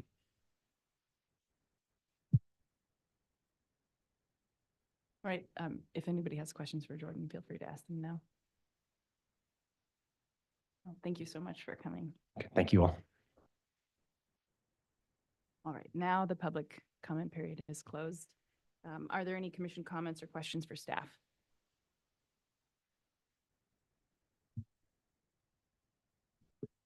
Well, as I read the attorney's memo, it says it's unlikely. It doesn't mean it can't happen.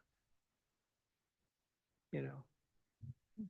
That is So I think attorney I would speak. just make the commission aware that, you know, when you take, you know, what, in a sense, it's a regulatory taking because you're requiring this property owner to give more notice than is currently statutorily required.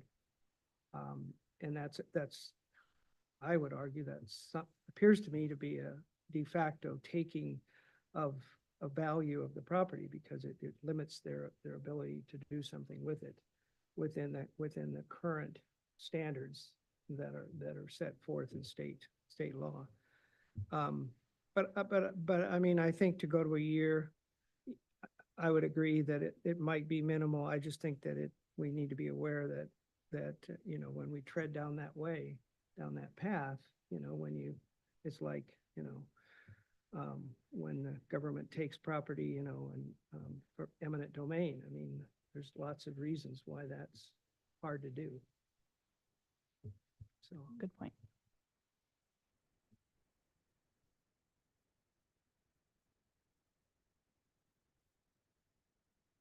Are there any other questions? Charlene? No, I don't have any questions. Thanks. Thanks. All right, I think we are ready to call for the vote.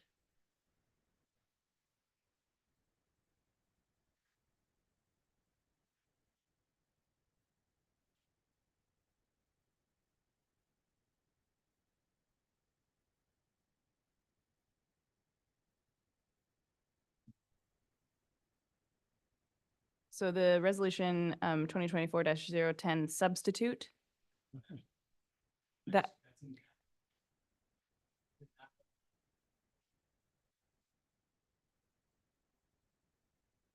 Okay. Okay, because that's what we just.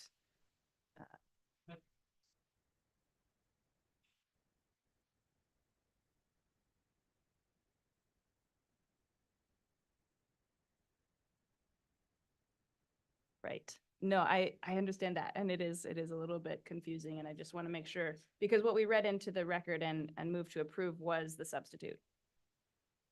We just read, that's my understanding. So I think.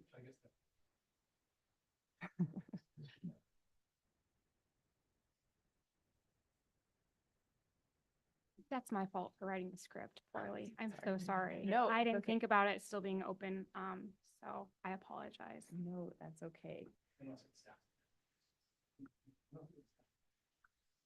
No, we're just trying to streamline things, but we can go backwards to go forwards. So, all right. I think that then I can make a new motion to substitute, and I'll just have to say, do we have the number for? It's the same number. The same number. Okay. So the previous resolution, PZ 2024-010, will be substituted. I moved that it be substituted with what Jordan just proposed, which is the same number resolution, PZ 2024-010, with the changes that he talked about. May I have a second? A second.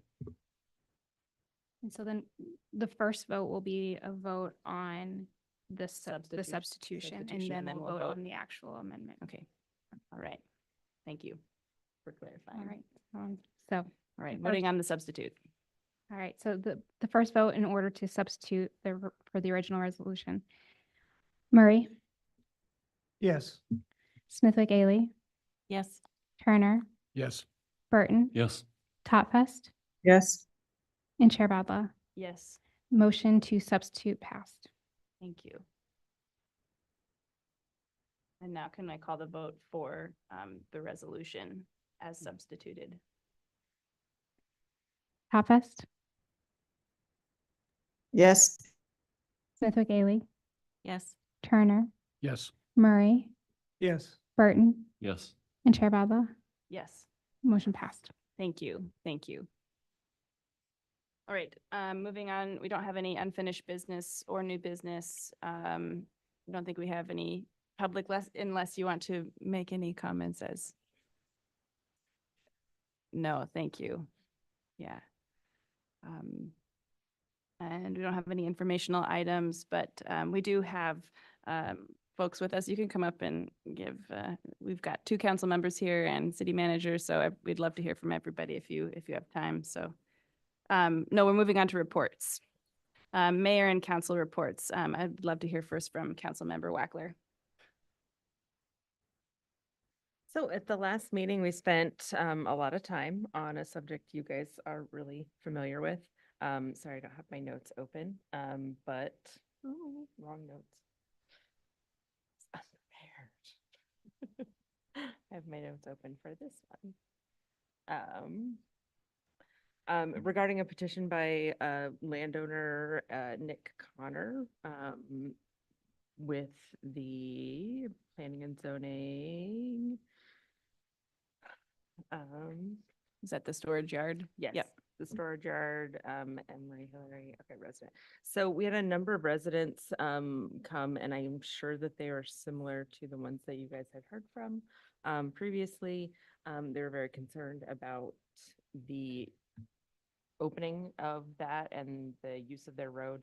Ultimately, we agreed to uphold your council's decision and voted to allow his use of that, or your decision to stand, I should say. That is my full report. Thank you. Does Councilmember Chilson wish to make an additional report?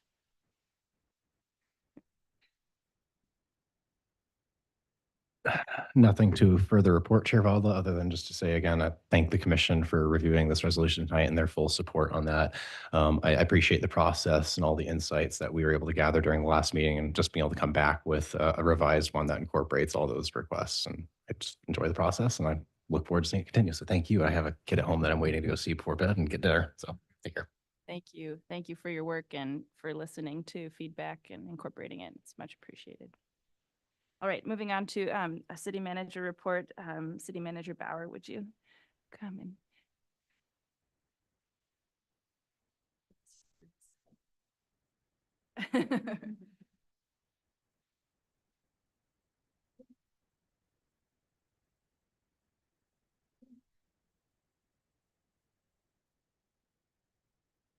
There, now it's on.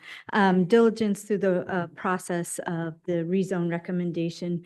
Naturally, I remain neutral on the topic. However, I do have to speak to some things that were said about the process being flawed. Soldotna, as each municipality, but especially as a home rule, we can do, state statute allows us to do anything that isn't illegal. There's Title 29 portions of that we follow, but there's a lot that we don't. So we're very unique in our power and our ability to do things. One, as Linda stated, has been the previous process regarding recommendations for rezones. We do have that ability to make a recommendation that maybe she would have a better term, but in not aligned, I'll say, with the comp plan and or the land use map. That is something that Soldotna has done, as she has stated, and it is not a flawed process. What I think about it as the city council adopts the budget, and we do deviate from the budget because it's a plan the city council, we bring an ordinance to the city council to justify why we were deviating, just as what is done for you, you are justifying why it's deviating, and ultimately the council make the decision on that justification. So please know that the process is not flawed and nothing was done illegally. I just want to be able to state that. I know you all know that, but also for the public. Moving on to other things. The field house, as you all know, you can see, we're super excited because there's a crane there that really indicates a lot of work. But there's been a lot of underground work that you cannot see. The utilities are into the field house, the foundation, which I don't know, I get excited about concrete, is also in. The paving should be done, I believe, by the end of the month, if that's, I believe that's the correct time frame. The paving of the parking lot, which will be wonderful for the sports center and their challenges of parking all summer during construction. So that is really super exciting. The steel for the buildings is en route, and that will be going in as soon as possible. Really hoping for a grand opening in August of 2025, but more updates will come on that one. Riverfront redevelopment project also in process. Super excited that we have hired I think we're called project consultant who has a very passionate about the project, because it is Stephanie Queen, our former city manager, who worked on it initially. So we did put out an RFP for a consultant, and there were applicants, and Stephanie's firm was selected. We're having meetings. I think we're every other week meetings at this time about the project and moving forward, and speaking with property owners and everyone that's involved in the project. So it's super exciting to see it moving forward. People often ask me, when is that going to be completed? It's like, well, I say we're on step 10 of 250, but we're moving along, because a couple weeks ago I would have said step 5. So we're at step 10 now. So that project's moving along as well. I can't think of anything else, Chera, that we've been working on to bring to the council at this time, and we're just continuing on. Thank you. Thank you for being here and for giving us a report. Yeah. Now moving on to our Director of Economic Development and Planning. Welcome, Director Mitchell. We'd love to hear your first official report. So happy that you're with the city. Thank you, through the chair. Figured I'd give you a little introduction of who I am, or a little bit about my background. Been doing planning, professional planning, probably the last 8 years. Started my way backward, issuing building permits, and worked my way to the zoning counter, started doing discretionary, and here I am 10 years later. So I'm very passionate about planning. I've never wanted to deviate from this career, and I hope to retire in this career. And so, there was a comment made about me being new to this job. I presented 2 new things that wasn't presented in the original staff report about the landscaping and land use comparison. I'm really a big advocate of hopefully bringing all the information when it comes to code and being an expert in it, so that you can make a sound decision and work towards improving it and simplifying it. I'm excited for what Soldotna is doing and to be part of that group. So thank you for having me here. In terms of my first report, I have a few text amendments I'll be working on. The first being the public noticing, what was brought up about why we brought the rezone back, because code says public hearing notice to be sent to all property owners within the 300-foot buffer. However, with the Kenai Peninsula Borough GIS, you can request to redact your information. That's where we extracted our mailing list. And so that was why the 3 property owners were not notified. However, when I found out about that, I reached out to the borough and asked them for an internal access to their GIS. So now we have all property owners, so we can ensure that moving forward, that won't be a problem. And furthermore, to add to that, I know in the past we've removed a newspaper noticing for good reasons. So I talked to John before he left, amending it to include on-site posting, so that people in the area, when they're driving by, they can see it. I have a creative way of hopefully coming forth with it, an on-site posting that we can really know when we drive by, whether it's color If a certain color you see on a signpost, it's associated with CP, a certain sign with a rezone. So you can drive by because I'm sure you're zipping through anyways. You can't see anything on the fine print. So I'm happy to hear any feedback, suggestions, please. I'm open to improving this. Presentation is a huge thing to me. Visual speaks more. I don't like a lot of verbiage on my presentation. I really simplify it. My goal is always 10 or fewer for bigger projects, 5 or less on smaller projects. And if there's anything that you're particularly interested in, I'm going to make each staff report unique because I really believe every project is different because it depends on the area that's being developed. You can't compare one CUP for the same use in one side of the neighborhood on the other side as the same thing. They have different impacts. They have very different effects. And so that is what I hope to bring forth to your commission. Other than that, I'm just still learning. So I'm looking forward to working with all of you. Thank you. Thank you, Director Mitchell. And Associate Planner Hester, do you have a report? I do. I have a little bit of a laundry list of our code enforcement actions, which I'm required to update you on periodically. There's an ongoing EPA violation. We've had this going on since fall of 21. Right now, there is a restoration work plan that's in draft format. And so in partnership with the city, with the Army Corps of Engineers, U.S. Fish and Wildlife, the EPA, ADF&G, as well as the borough, are working together with that property owner who had the violation to figure out a remediation and a rehabilitation for the land. The property in question had a tributary to Soldotna Creek. So it's an important area for fish rearing and habitat. A few other violations aren't as kind of interesting and don't tear at your heartstrings as much. On Arlington, we've been dealing with a home that has structural damage and it has both building code and zoning code violations. And working with the property owner there in hopes to come to a resolution.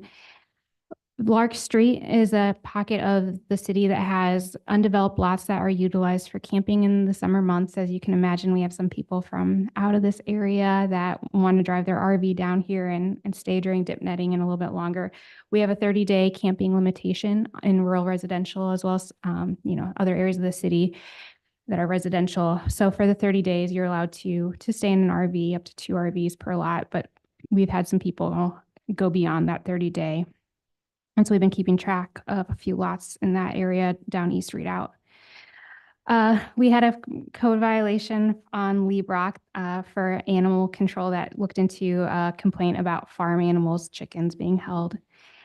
On Lord Baranoff, we had a complaint about a junk vehicle as well as just general debris in their yard. And this has been going on for over a year. They have removed 3 of their 4 vehicles, so they're in the process of coming into compliance. Pace Street behind St. Elias, we had another building and zoning code violation that's been going on not quite a year, but for months now. And so it's a delicate situation and we're working on that.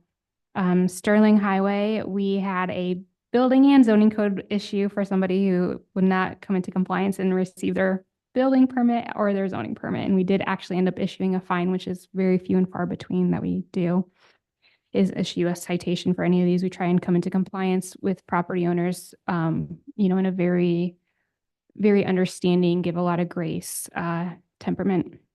And then the last one to report to you is on Coho Street.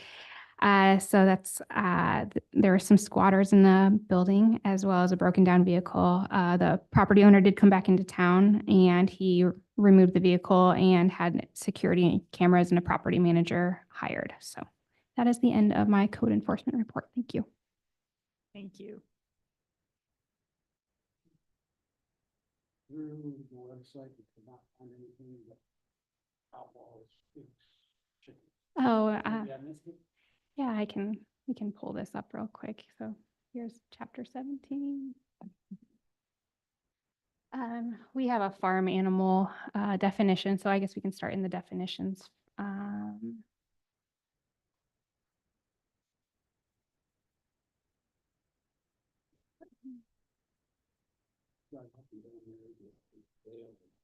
We are complaint driven, so if people do not complain about it, we do not actively go through enforcement of chickens in the city.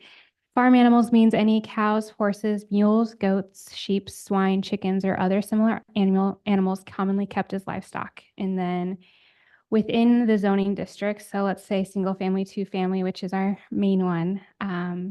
If we go into,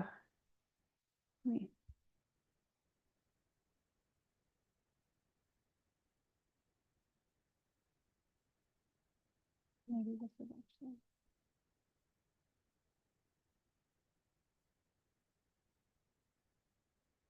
I have to do a code search. I'm sorry, I wasn't.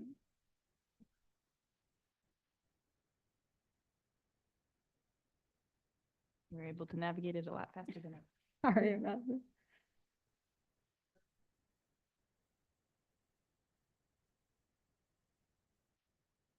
Oh, here it is. Sorry about that. And so 1710-365, thank you, Linda.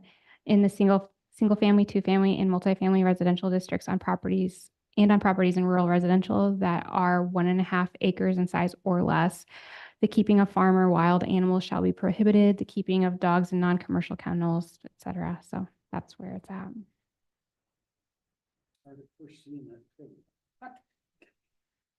If you would like to file a complaint about a pig, we. Yeah. Right?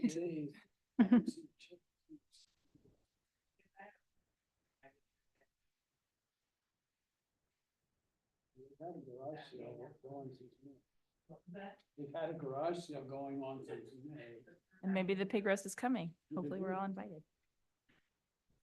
Oh, thank you. Thank you for the report. I think we'll move on to commission comments, and I'll start on the phone, if you don't mind, Charlene, Commissioner Topfest, if you have any comments to make. Nope, just welcome to the new planner, and thanks, that's all. Yeah, thank you. Commissioner Murray, any comments? Yeah, I think the city manager did a good job of pointing out that, that protocols and comprehensive plans are documents that are guideposts, if you will. And so I agree that the comment was uncalled for in a sense. But hey, the emotions of the public, not always helpful, but welcome, Linda. If you're going to retire here, you've got a long ways to go. Thanks. Commissioner Burton? Yes, welcome. We're happy to have you here, and I appreciate the style of information you presented. As an educator, I find the more words you have on a slide, the more people tend to just read and tune you out. So I like your style, very, very good. So I appreciate that.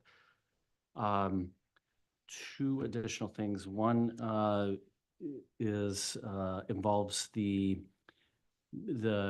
7-acre lot on Mackey Lake. When we went ahead and approved a conditional use permit for that, I think one of the stipulations we made was that the buffering would be maintained on the level of the land. And so I just wanted to state for the record and see if anybody noticed this as well, as I've traveled on several family trips coming back from Anchorage to Soldotna. The Mackey Lake side, to me, appears to be cut down below the top of the slope. And I was hoping that that could just be investigated, just to make sure that since we approved that, and it's already a contentious situation with the Cahill Lane, I think we just need to make sure that the owner's upholding his end of the bargain and complying with the restrictions we placed on that conditional use permit. And then number 3, I may be a little behind on this for the riverfront development plan. I was wondering if there was any news or any anything about the property that is adjacent to the bridge? Is the city trying to acquire that land, or is that off the table? I know it's an exciting piece of land for the riverfront development project, and I was just wondering if there was any updates on that. So I'm gonna say that was like step 9 that just Mhm. occurred. We had a meeting with the property owner to talk about possible sale. Some of this is, I'm gonna say because the council members here, so some of this is eternal stuff that hasn't, but no, hasn't been brought to council yet. So some of what we're doing now is putting all things on the table to see where we end up. And so ideally, quite honestly, I would like the city to purchase that property so that we have control of the property. It's no secret that there is contamination on the property. And I do believe as a local government, we have the ability to work with the state agencies and receive funding to clean up the property. So I feel like it's a good property for the city to take ownership with, and then you move into a partnership with the developer with the eventual goal of selling that property back to, private or corporation, or, however it works out. We haven't gotten there, and I'm not sure when and if we'll get there. We're continuing conversations, and we'll keep working towards that and to any resolution we can get to. So say that the city never purchases it, that's okay. We'll work with the property owner and a possible developer. But at this time, the city is not coming into ownership. I'm not bringing that to council. I would love to, but we're not there. We're just not there. So hopefully someday, but that is, part of the overall project. So we'll keep working on it. Thank you. Question, please. Sure. Has an appraisal been done on that property? It is, honestly, I can't share that, but the amount, but yes, an appraisal has been done. That's one of our requirements too, to be able to purchase property, is to have an appraisal done on it. So, Who appraised it? The borough? no, we hired an Okay. appraiser who appraises properties. McSwain Company, or I don't think I have that name correct though. McSwain, for sure is McSwain, but the rest of the title I'm not quite sure.